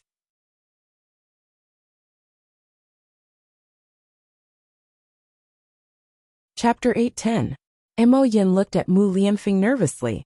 She wanted to know just how Mu Lianfeng was torturing her. After waiting for a while, she realized that Mu Lianfeng was saying leisurely, Actually, it won't hurt you at all. You just have to wear my clothes and walk a few more rounds on the mountain. That'll be fine. Mo Yan was deeply hurt when she heard that. Her master was just too heartless. He wasn't lying. Her body wouldn't be harmed at all. But what about her mind? That would be very severe. It would be far more painful than her mind. Mo Yin could already imagine that if she walked around the mountain a few more times while wearing the clothes, the miners would laugh at her. Mo Yan's face became bitter when she thought of that. She looked at Mu Lianfeng with some despair and said, Master, actually, I'm willing to be skinned alive by you. Your punishment is just too severe. I can't bear it. Master, if you want to punish me, can you do it in another way? I really can't do that. Mo Yin frowned and begged. She hoped that Mu Lianfeng would relent if she said it. Unfortunately, Mu Lianfeng had no intention of relenting at all. Instead, he said coldly to Mo Yin, What? Since when did you start bargaining with me? Mo Yin knew that she had to do this when she saw her master suddenly become stern. All right, master, Gu Ning said. Mo Yin swallowed the words she wanted to say in the end. Sigh. She could only sigh at her bad luck. What else could she do? Zhao Yun'er heard everything Mu Lianfeng said in the kitchen. She sympathized with Mo Yin very much. It seemed like Mu Lianfeng didn't treat anyone well apart from her and Daodu. Even his own subordinates bullied him so badly. Zhao Yun'er came out of the kitchen and said to Mu Lianfeng, Is the loach ready? Only then did Mu Lianfeng shift his attention. He said to Zhao Yun'er, It's done. Just wash it with water. Okay, Zhao Yun'er said. She went into the kitchen and brought out a lot of water to wash the loach. Wash your hands with the honey locust to avoid the fishy smell. Okay. Mu Lianfeng answered obediently. Mo Yin stood to the side and watched. She couldn't help but sigh inside. His master was like a good daughter-in-law in front of Zhao Yin. How could she treat him like this? What was wrong with him? Zhao Yun'er sensed Mo Yan's aggrieved gaze. So she said to Mo Yin, Mo Yin, we'll have to wait a while for dinner. I'm cooking. Go sit in the room and rest for a while. There's tea inside, so pour some for yourself. It's quite tiring to stand here. You're already working hard enough. After Zhao Yun'er said that, Mo Yin felt a sliver of warmth in her heart. Her mistress was still the best. She knew how to care for her. She wasn't like her master, who didn't have any humanity. Okay, mistress. Mo Yin nodded and went into Zhao Yun'er's room. Before Zhao Yun'er went in to cook, she told Mu Lianfeng to take off his apron. Come to think of it, she was the one who had harmed Mo Yin. Otherwise, Mo Yin wouldn't have been tortured by Mu Lianfeng.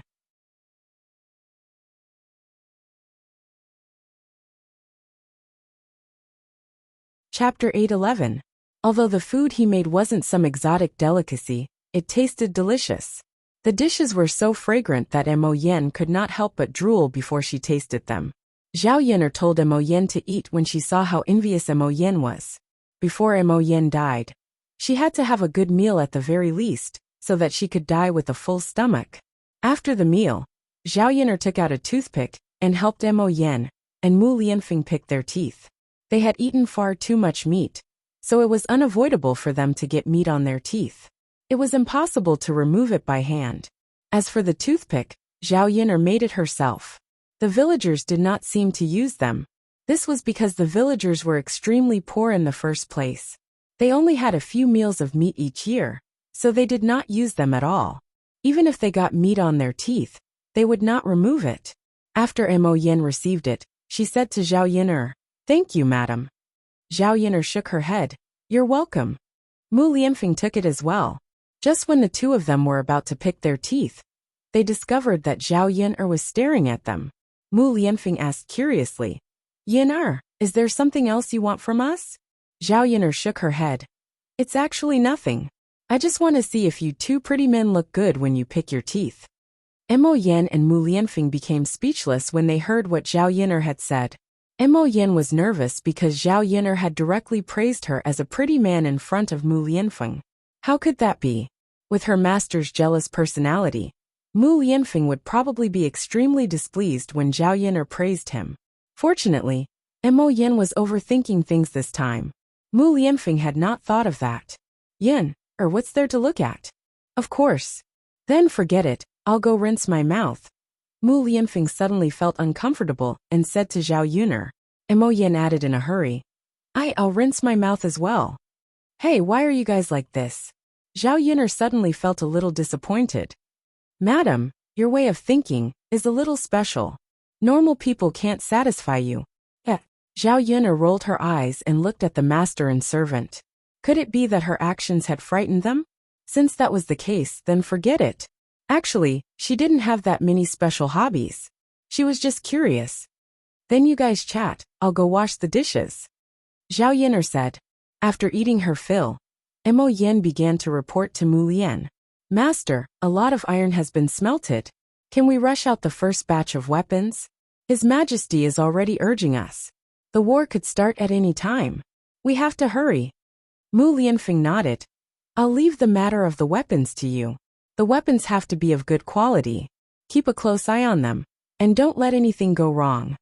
When it came to serious matters, the master and servant were much more normal. In particular, Mu Lianfeng did not make things difficult for Mo Yen. All right, master. I've done what you asked me to do last time. The reason why the Red Jade Mountain Villa attacked you was because of the Prime Minister. Back then, the Prime Minister saved the Villa Lord's life, so the Red Jade Mountain Villa owed him a favor. This time, the Prime Minister asked the Red Jade Mountain Villa to help, so they obviously didn't refuse. Speaking of which, you can't blame the Red Jade Mountain Villa too much.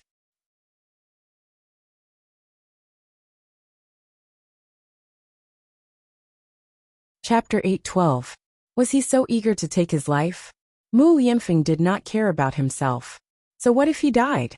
However, Daodu and Zhao Yun'er Mu Lianfeng did not want the two of them to come to any harm. Fortunately, he had used the excuse of mining to come here. Otherwise, he would have been discovered if he had stayed in Zhao Yun'er's home for so long. Although Zhao Yun'er was not in any danger right now, he would be discovered if he continued to stay here. Arrange for a few hidden guards to protect the madam and the young master, Mu Lianfeng ordered. Yes, sir. Mo Yin nodded heavily. She had been prepared to make this suggestion to Mu Lianfeng. Mo Yin still felt lingering fear when she thought about what had happened before. What would she do if it happened again? The two of them chatted for a while before Mo Yin left. They went to bed early in the night. After doing so much work every day, Mu Lianfeng felt extremely exhausted. He would doze off very hard at night. However, Mu Lianfeng was unable to sleep because he was busy. Instead, he lit a lamp and began to write and draw under the lamp. Daoda lay on the table and accompanied Mu Lianfeng for a while. During this period of time, Daoda would learn from Mu Lianfeng whenever he had the time, so he was able to recognize quite a few words. He could even memorize the 1,000-character classic, the 100 surnames, and many poems. Although Daoda was young, he had an extremely good memory. He only needed to recite a few sentences to remember many things. He was rather similar to Mu Lianfeng in this aspect. Mu Lianfeng felt a sliver of warmth when he saw how smart his son was. The best thing he had ever created in his life was probably Daodu. If it were not for what happened in the past, there would not have been such a cute little bun. Daoda seemed to sense that someone was looking at him, so he raised his head and met Mu Lianfeng's gentle eyes. Daoda raised his head and smiled sweetly at Mu Lianfeng. Daddy, what's wrong? Nothing. Daddy wants to see what you've written. Mu Lianfeng smiled. Daoda did not hold back when he heard Mu Lianfeng's words. Instead, he took out his work and showed it to Mu Lianfeng. Daddy, take a look. What do you think of Daoda's writing? Mu Lianfeng took a look. Daoda was only 3 years old. He had not learned how to write, but his writing was extremely neat. From the looks of it, if he were to practice properly, his calligraphy would probably be very good in the future. Daddy, Mu Lianfeng's twos. Daddy's to twos. Daddy's twos to eight to twos. Children naturally wanted to be praised by their parents, and Daodu was no exception. Mu Lianfeng was not stingy with his praise. He said to Daodu, Daodu is great. You're doing very well. Daodu grinned happily. Yes. Daodu will work harder. Good boy, don't worry. You're still young. You don't have to work so hard. Go to sleep first. Mu Lianfeng noticed that Daodu was yawning from time to time, so he advised him. Daodu responded obediently. Okay, Daddy. Then Daddy needs to sleep early. Mu Lianfeng's lips curled into a warm smile. I know. Daddy will sleep when he's done. Then Daddy, Douda will go to sleep. Go. Douda climbed onto the bed and lay down next to Zhao Yin'er. Not long after, Douda fell asleep.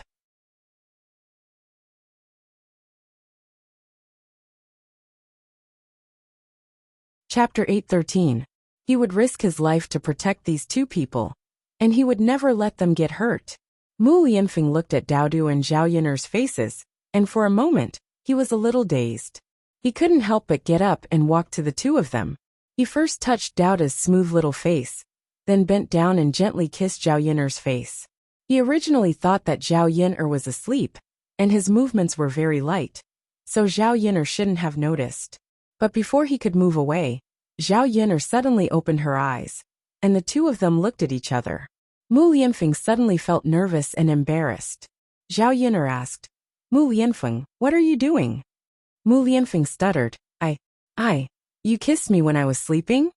Zhao Yin'er asked again, and stared at Mu Lianfeng with her beautiful eyes, with a flirtatious smile on the corner of her mouth. Mu Lianfeng didn't know how to explain it. Zhao Yin'er made it sound like he was a hypocrite who took advantage of someone's unpreparedness. Mu Lianfeng was frowning and feeling a little embarrassed when he suddenly felt a soft touch on his lips. His heart couldn't help but tremble. Mu Lianfeng was suddenly stunned. Was he dreaming? After the warmth on his lips stayed for a few seconds, Mu Lianfeng met Zhao Yin'er's smiling eyes. Actually, if you want to kiss me as a man, you should naturally be open. I'm not saying that you're not allowed. You're acting like you're secretly doing something bad. After Zhao Yin'er finished speaking, Mu Lianfeng's cheeks were dyed with an imperceptible blush. Mu Lianfeng felt a ball of fire rising in his heart. Looking at Zhao Yin'er's delicate little face, Mu Lianfeng grabbed Zhao Yin'er's head and tossed and turned on Zhao Yin'er's head. Zhao Yin'er's head went blank for a moment. This guy was really obedient. Was it because her words were too provocative that this guy couldn't control himself and pounced on her like a wolf? Zhao Yin'er couldn't break free and could only passively endure.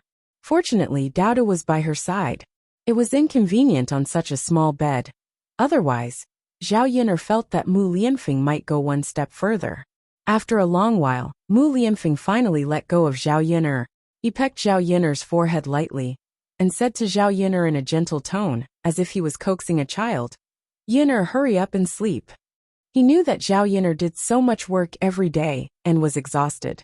Zhao Yin'er raised her eyebrows and asked, Mu Lianfeng, aren't you going to sleep? I still need to wait a while. You go to sleep first. Although Zhao Yin'er felt a little sorry for Mu Lianfeng, she didn't say much. She knew that he had his own things to do. Zhao Yin'er obediently went to sleep first, hoping that Mu Lianfeng could finish his work early and rest early. The next morning, Zhao Yin'er woke up early. When she went to Yang City, Zhao Ping'er followed her. Zhao Yin'er frowned unhappily. There was a trace of disgust when she saw Zhao Ping'er. She said to Zhao Ping'er in a displeased tone, What are you doing here? I'm going to the shop to help. Zhao Ping'er raised her chin and said. Zhao Yin'er frowned and stared at Zhao Ping'er unhappily. I said that you don't have to help at the shop. Of course, if you insist on following me, it's fine. You can walk there yourself. Don't sit on my xiaomao. Also, I won't pay you.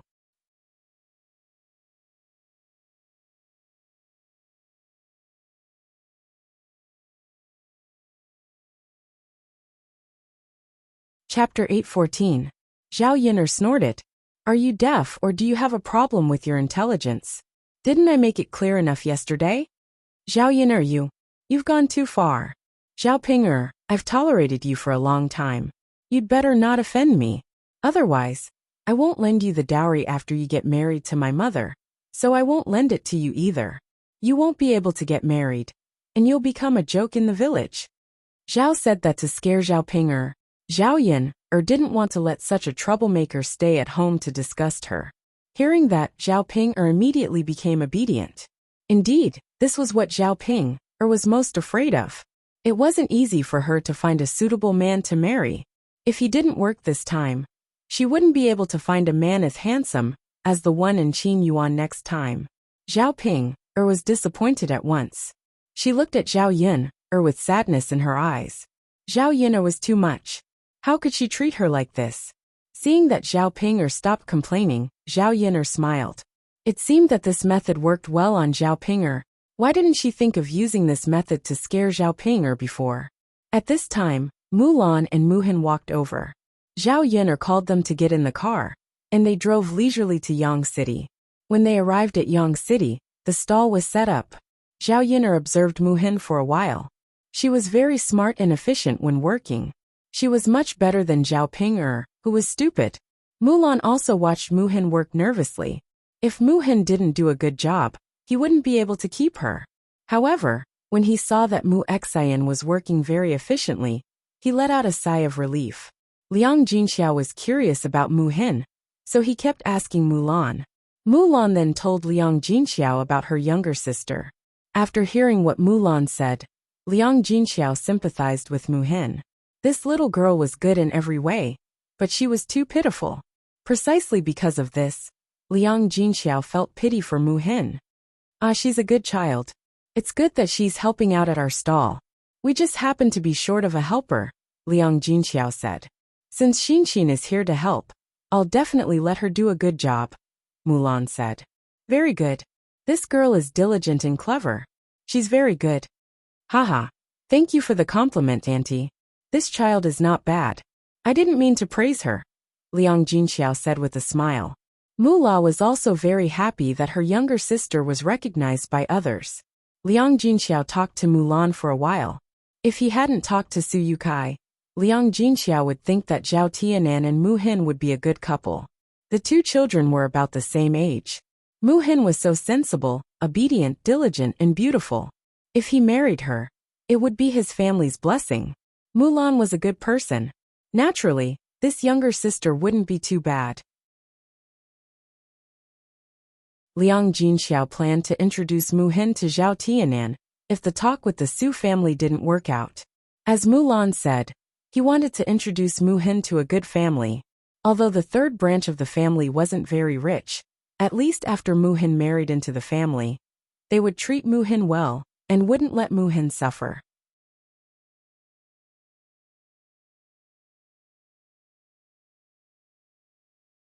Chapter 8:15. Based on Zhao Tianan's attitude towards Ma Xiaofeng, Liang Jinxiao knew that if they really got married, Zhao Tianan would definitely treat his wife 100% well. Thinking like this, Liang Jinxiao would have to wait and plan for the specifics later. She had already contacted the people from the Su family and arranged for the two children to meet in the next few days. Under normal circumstances, the man and woman would not meet easily. This time, the situation was special. If she did not let Zhao Tianan see and interact with them, Zhao Tianan would definitely object from the beginning. After finishing the matters at the stall, the few of them quickly returned to the village. Today, because Zhao Wenhua asked people to come over to cut trees, Zhao Yin'er bought some more vegetables from Yang City to bring back. She bought some pig offal, some meat, and some fish. There was still some marinated tiger meat left at home, so she could take it out to entertain them. There was a lot of tiger meat left, but Zhao Yin'er did not eat much on normal days. It was better to use such precious things to entertain people. There were vegetables in their vegetable garden, so there was no need to buy them. On the way, Mulan and Zhao Yin'er discussed the matter of building a house. Mulan was not like Zhao Yin'er's family, who wanted to build a big house. Their family planned to build 3 or 4 houses. Even if 3 or 4 houses were to be built with bricks and tiles, they should be able to build a house with more than 10 taels of silver if they were frugal. Thinking about it, if they were to build a new house, their family would naturally be much more comfortable after moving out from family Zhu to live in a new house. Where to build the house? Mulan wanted to build it together with Zhao Yin'er's family. Therefore, this piece of land was chosen together with Zhao Yin'er. It just so happened that that piece of land was cheap. In the future, it would be more convenient for them to visit Zhao Yin'er when they were neighbors. As for the land that Mulan mentioned, Zhao Yin'er felt that it was a good idea. If Mulan's house was not built together with hers, her house would be left alone at the foot of the mountain. Mulan would go and live with them. Not only would it be more lively, but they could also take care of each other on normal days. If something were to happen, they would at least be able to call for help. When the car arrived at old Zhao's house, Liang Jinxiao, and Zhao Yuner got out of the car and found that a carriage was parked in front of old Zhao's yard. It seemed like someone was coming. Zhao Yuner and Liang Jinxiao were curious. Normally, old Zhao's family didn't come into contact with any big shots. Zhao Yuner and Liang Jinxiao entered the courtyard and found that old Zhao's family members were surrounding a man and asking questions. This man was wearing dark red clothes and looked very luxurious. When Zhao Yuner saw this, she felt that this man's clothes were a little flirtatious. For a man to wear this kind of clothes, she felt that something was wrong. This man was about 25 or 26 years old. He had a square face and was not good looking. His behavior gave people the impression that he was a rich second-generation heir from a good family. Of course, this was only for the people in the countryside. In Yang City, there were more people with such conditions. When this man came over, the most attentive person was Li Chuiying. He kept talking in front of him and asked about his well-being, for fear that he would neglect him. Zhao Jinger, on the other hand, stood to the side with her head lowered, looking shy. Seeing this, Zhao Yuner guessed. This man was probably the man that matchmaker Gao had found for Zhao Jinger. He looked so rich. No wonder old Zhao's family members were so enthusiastic.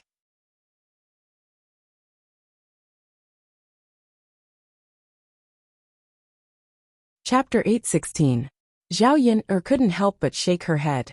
In terms of appearance and other things, without considering money, this man really didn't deserve Zhao Jinger. Anyway, Zhao Jinger was as pretty as a flower and as beautiful as jade. But this man was not only not good-looking, but also older than Zhao Jinger by at least 7 years. With such a big age gap, could the two of them really get along? Old Zhao's family and Zhao Yuner didn't care about these things. As long as the man was rich and could live a good life, everything was fine.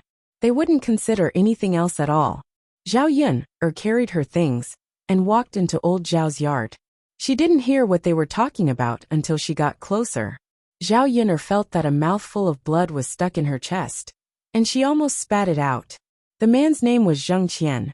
Zheng Qian said, "Uncle, Aunt, there's something I need to make clear to you. If I marry Jing, she won't be my legal wife, but a concubine." Hearing Zheng Qian's words, old Zhao's family was struck dumb. They didn't know what Zheng Qian meant. Even Zhao Jinger stared at Zheng Qian in shock. She thought she had married into a good family, but how could she be a concubine? Old Zhao's family wasn't stupid. A concubine was a concubine, and it wouldn't be good for their reputation. Ordinary families didn't like concubines. To put it bluntly, concubines were just concubines, and they had no status in the family. Hearing Zheng Qian's words, old Zhao's family felt a little uneasy. They didn't know what to say. Li Chuiying frowned and stammered. "A concubine? Mr. Zheng, why is Jinger a concubine? Isn't she the legal wife?" This matchmaker Gao was really too much. She didn't even explain this clearly, and made her happy for nothing. There was a big difference between a legal wife and a concubine. If her daughter really married a concubine, she wouldn't dare to brag to others that Zhao Jinger had found a good family. If she told others, she would probably be laughed at. Zheng Qian smiled. "Aunt, I already have a wife. It's precisely because my wife hasn't had any children that I want to marry a concubine. She can carry on the family line for me. As for the betrothal gifts, don't worry. We'll do it according to the legal wife. We won't mistreat Jinger.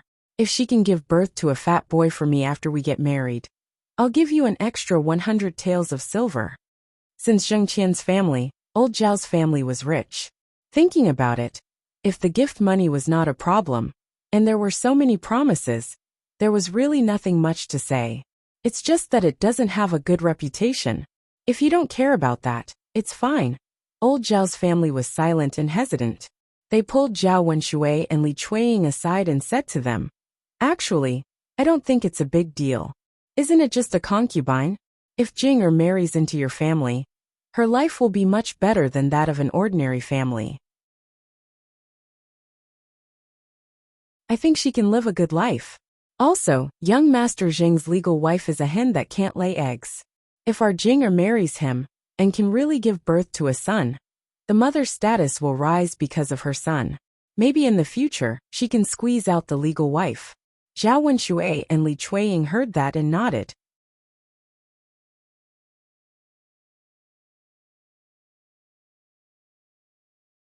Chapter 8:17. Mom is right. As long as Jing'er gives birth to a son, she will have a good life in the future. Yes, that's true.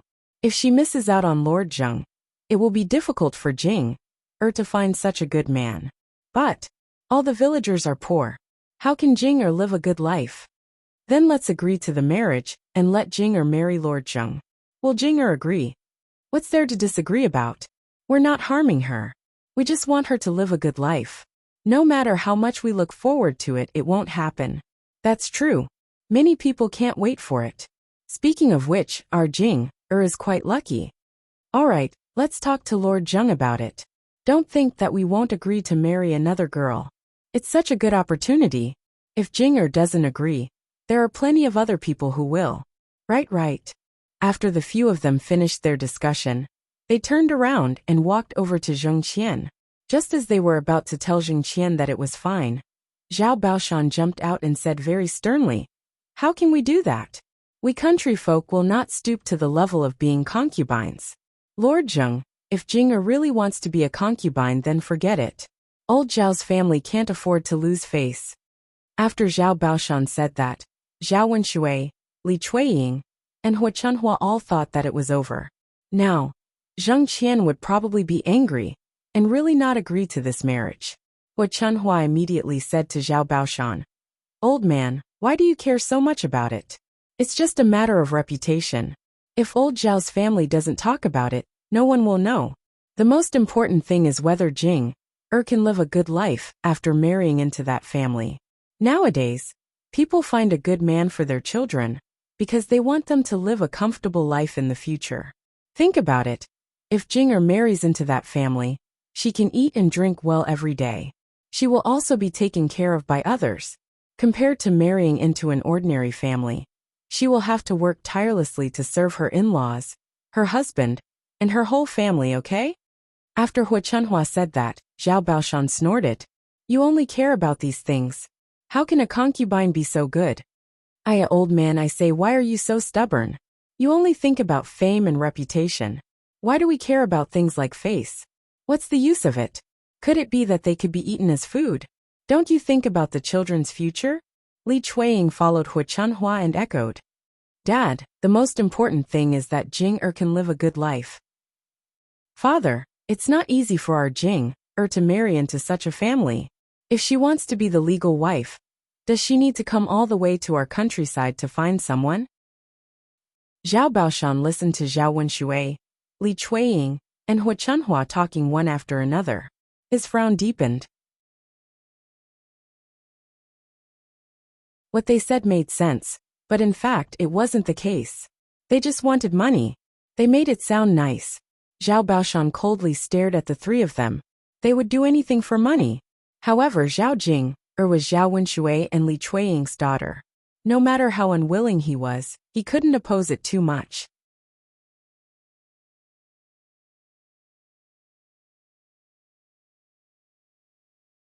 Chapter 8:18.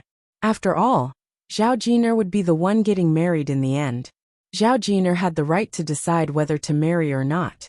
If Zhao Jing'er said that she was willing to be Zheng Qian's concubine, together with Zhao Wenshui and the other two, he couldn't continue to object. If Zhao Jing'er didn't agree, it would be better to cancel the marriage. Zhao Jing'er didn't expect Zhao Baoshan to come over and ask her. Zhao Jing'er had heard the conversation between her parents and her grandmother. She thought about it and felt that there was nothing wrong with what her parents had said. Compared to marrying a country bumpkin and suffering, she definitely wanted to live a good life. So she lowered her head and said to Zhao Baoshan timidly, "Grandpa, I think it's pretty good." This meant that she agreed. Zhao Baoshan sighed and didn't know what to say. Hua Chunhua was overjoyed and said to Zhao Baoshan, "Old man, look, Jing'er agreed. What else do you have to say?" Zhao Baoshan snorted and reminded Zhao Jing'er, "Jing'er, you chose this path yourself. Don't regret it." Zhao Jing'er responded bitterly, "Okay, I know, Grandpa." With Hua Chunhua's matchmaking, Zhao Jing'er and Zheng Qian's marriage was settled. Zhao Yin'er heard these words and felt that her worldview was shattered. These people were really interesting. They actually thought that it was good to be someone else's concubine. To put it bluntly, it was actually sharing a man with another woman. Zhao Yin'er felt disgusted just thinking about it. In addition, she didn't know if old Zhao's family was crazy. Even Zhao Jin'er was crazy. Didn't they know that if Zhao Jin'er married over, she would be worse than a concubine? He wanted her to give birth to a son, but she was just a baby-making machine. If Zhao Jin'er married over and couldn't give birth to a son, one could imagine how Zhao Jin'er's life in the Zheng family would be in the future. Rich people knew how to scheme. Of course, old Zhao's family was greedy for money. They only thought about the good side and didn't consider the bad side. Zhao Yin'er didn't have much feelings for Zhao Jin'er. Thinking about it this way, Zhao Jin'er and Li Chueying were similar in terms of being greedy.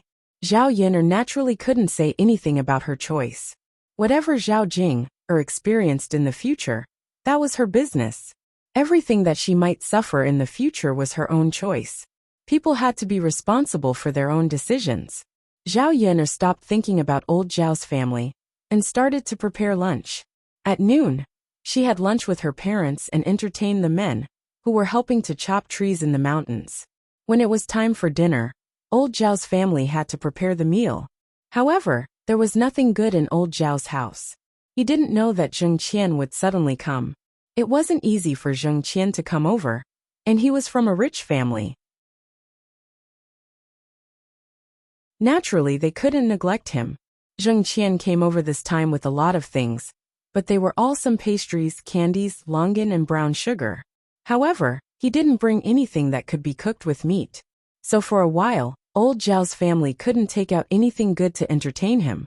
It was one thing to have nothing to entertain him, but they couldn't let Zheng Qian leave and not eat at their house. Li Chueying pulled Hua Chunhua to the side and asked Hua Chunhua anxiously, "Mother, what should we do now?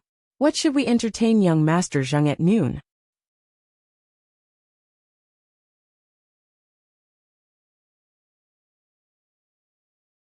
Chapter 8:19. In addition, if the reception wasn't good, people would think that old Zhao's family was too shabby and didn't take the Zheng family seriously. Hua Chunhua frowned. She was also worried about this. "Well, we don't have much good food at home. We don't have any meat or fish. We only have some vegetables. Mom, why don't we get some eggs? Can we catch another chicken and kill it? That way the food will be better." Hua Chunhua nodded. Although she didn't want to do that, she knew that she couldn't be stingy in this aspect. Seeing that Hua Chunhua agreed, Li Chueying happily agreed. He also flattered Hua Chunhua. "Mom, let's wait for Lord Zheng to give us the betrothal gifts." Hua Chunhua snorted. If it weren't for Zheng Qian's money, she wouldn't have agreed to kill a chicken to entertain Zheng Qian. She had to pay back the capital she had invested in him in the future, and it would be a bigger return. "I'm glad that you know. Mom, we haven't separated from the main family yet. In the future, Lord Zheng's money will be given to you." "Sure," Hua Chunhua replied. Li Chueying happily ran up to Zheng Qian and said to him, "Young Master Zheng, why don't you have a meal at my house today before you leave? I'll kill a chicken for you at noon."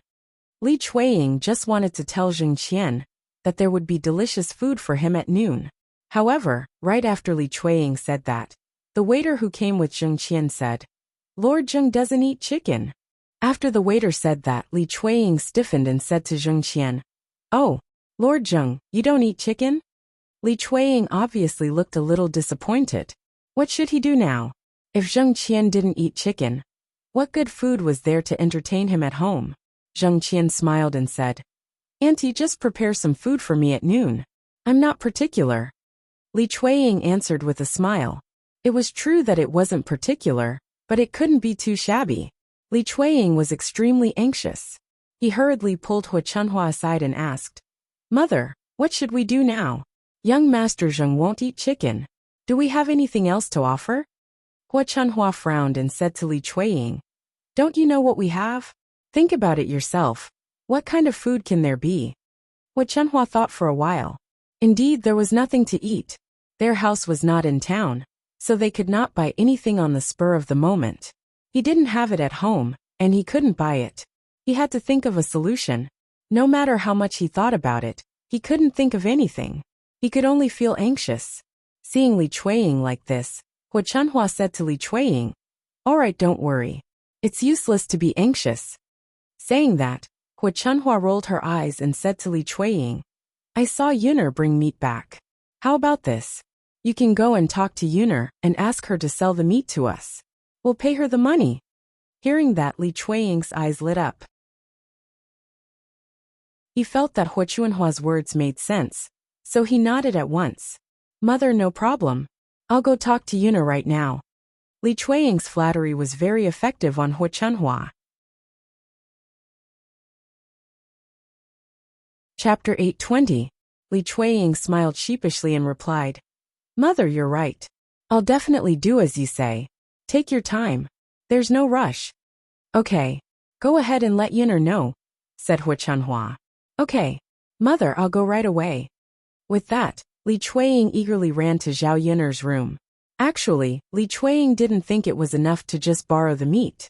If she could get Zhao Yuner to cook a bowl of pig offal and bring it over for Zheng Qian to eat, it would be much more sumptuous to treat Zheng Qian. Although she thought this way, whether Zhao Yuner would agree or not depended on what Zhao Yuner said. Zhao Yuner was preparing to cook in the kitchen when she saw Li Chueying walk over with a solicitous expression. Zhao Yuner raised her eyebrows and asked Li Chueying, "Oh, second aunt, what brings you here?" Li Chueying smiled fawningly at Zhao Yuner's question. "Yuner, I actually want to ask you for a favor." "Oh, second aunt actually came to ask me for a favor." Zhao Yuner looked like she was making a fuss over nothing.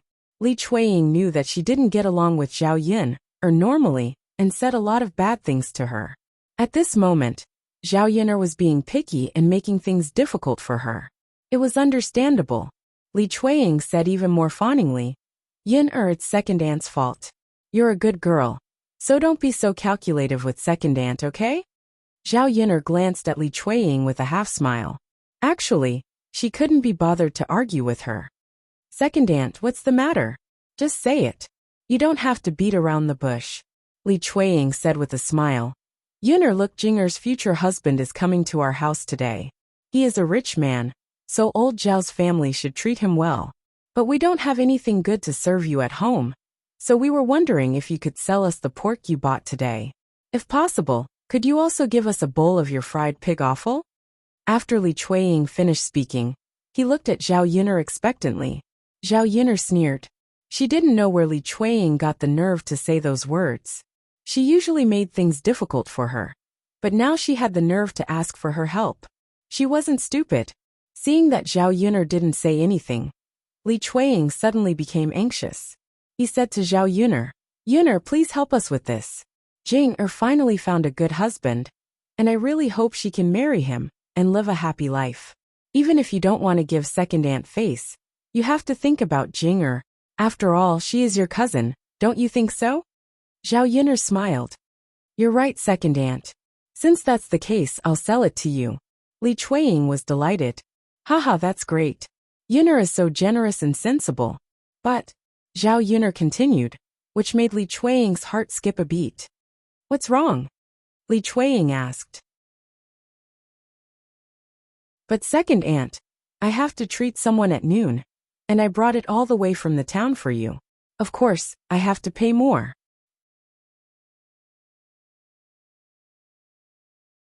Chapter 821. It's not much. Aunt, I'll sell it to you for 100 copper coins per kilo of meat. If you really want to eat the pig's offal, it'll be 100 copper coins. The total is 200 copper coins. If you think it's okay, just give me the money. As soon as Zhao Yuner finished her words, Li Chueying's face changed. Wasn't Zhao Yuner asking for too much? It wasn't just a little more money. She was asking for a lot of money. Li Chueying said to Zhao Yuner angrily, "Yuner, how can you do this? Aren't you cheating me?" Zhao Yuner smiled and sneered. "Aunt, you're wrong. I'm not forcing you to buy it. Since you don't want it, you don't have to buy it." Li Chueying felt that there was a mouthful of blood in her chest, and she almost spat it out. Zhao Yuner, this be asterisk th. She was sure that she had to buy it from her. It was noon now. How could she get something to serve Zheng Qian in such a short time? Seeing Li Chuiying staring at her without saying anything, Zhao Yin'er chuckled. Since you don't want to buy it, let's move. Our kitchen is small, and I still have to cook. Li Chuiying gritted her teeth. Who said I don't want to buy it? Wait a minute. I'll go ask your grandmother first. Li Chuiying turned and walked out of Zhao Yin'er's kitchen. It was so much money. She had to discuss it with Hua Chunhua and get Hua Chunhua's approval. Anyway, she had to make Zheng Qian satisfied with the meal. If she showed enough respect, she would ask for more betrothal gifts when the time came. In this way, 200 copper coins wasn't a big deal. Li Chuiying went to Hua Chunhua and told her about it. When Hua Chunhua heard that it actually needed 200 copper coins, she immediately exploded. Little bitch, you've learned how to rip people off. I don't know how many good things you can buy with 200 copper coins. Hua Chunhua was so angry that she wanted to kill Zhao Yin'er. Li Chuiying quickly nodded and said, Mother, that's right. That girl, Zhao Yin'er, wants to take advantage of this opportunity to rip off people. I'm not buying it. It's only 200 coins. Why would I give it to her for free? Hua Chunhua said angrily. It wasn't as if their family had too much money to spend. Li Chuiying was extremely anxious and hurriedly said to Hua Chunhua, Mother, we can't not buy it. Even if that little b***tch cheats us. If we don't buy it, what will we use to entertain her at noon? Then I won't entertain you. Mother, now is not the time to throw tantrums. If the marriage between young Master Zheng and Jing'er fails, how much money will our family lose? Without our Jing'er, there are plenty of girls waiting to marry young Master Zheng. Mother, as long as Jing'er marries him and gives birth to a chubby son, our family will be able to earn 100 taels of silver. Compared to 100 taels of silver, 200 copper coins is nothing. Hua Chunhua's anger subsided after Li Chuiying's persuasion. Li Chuiying was right. Zheng Qian had to entertain them well. Thinking about the gift money and the 100 taels of silver that Zheng Qian was about to give, Hua Chunhua endured the pain and said to Li Chuiying, I'll go to the room to get the money first. Li Chuiying happily agreed. After Hua Chunhua took out the money, Li Chuiying took the money and went to Zhao Yin'er's kitchen. Yin'er, here's 200 copper coins. Give me the meat, and remember to prepare a portion of pig offal for me.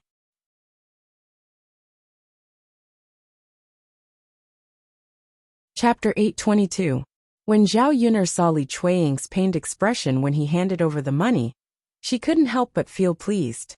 Li Chuiying and Hua Chunhua had cheated so much. It would be strange if they didn't feel bad about it. In fact, 1 kilo of meat that Zhao Yin'er bought only cost 13 copper coins, and 1 copper coin for the pig's offal.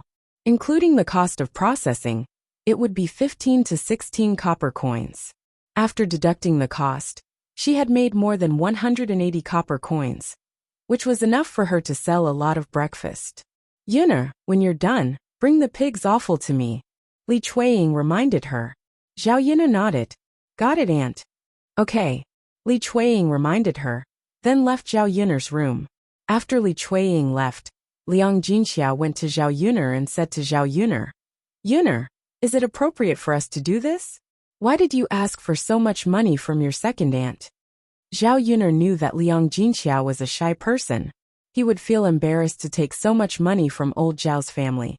So she said to Liang Jinxiao, Mother, it's no big deal. They're always so bad. We should get something from them, don't you think so? Liang Jinxiao smiled helplessly. His second daughter was always full of ideas. Without a doubt, Hua Chunhua and Li Chuiying must be very angry at this moment. Yin'er, if we give the meat to your aunt, what should we eat for lunch? Mother, we have a lot of good dishes for lunch. I asked Tianfu to bring me some tiger meat and fish head. We can also make some fish and tofu. We can also save a bowl of pig's offal. We can also stir-fry 2 vegetables and make a soup. Isn't that good? Liang Jinxiao listened and nodded. It was indeed good. Ordinary people in the countryside wouldn't have such good food. Okay, let's eat for lunch. Okay. Father and the others are tired from working. They should eat more good food. Yes, physical work requires strength. If they don't eat more, they won't have the strength to work. While the mother and daughter were talking, the men who went up the mountain to chop trees came back. The men chopped 3 to 4 trees in the morning. If they went to chop more trees in the afternoon, it would be enough. The thick branches could be used to build a house, while the thin branches and leaves were all chopped down by the men with axes and machetes. These branches and leaves were actually good things. Unlike the people in the 21st century, the ancient people in the ancient times didn't have liquefied natural gas. They used wood, natural wood. Natural wood was used to cooks make a fire. Basically, the rice was used. T. S's cooking, SS. And other. T uses. Used. T. SSS of STTT. T beat burn. S. Therefore they would usually cut some wood. When the men came back, each of them was dragging a lot of branches in their hands. Seeing this, Liang Jinxiao felt a burst of joy. You didn't have to worry about the wood this year after it was dried and stored. You must be tired. Come in and have a seat. It'll be ready in a while. The men wiped the beads of sweat on their foreheads and responded with a smile. Then, they went into the house to rest. Herbal tea was already prepared on the table in the third room. After they went in, each of them poured a cup of tea and drank it. The tea quenched their thirst, and they immediately felt much better. You're tuning in to the Journey of the Soul YouTube channel. Don't forget to subscribe and join us on this journey to catch the most captivating stories.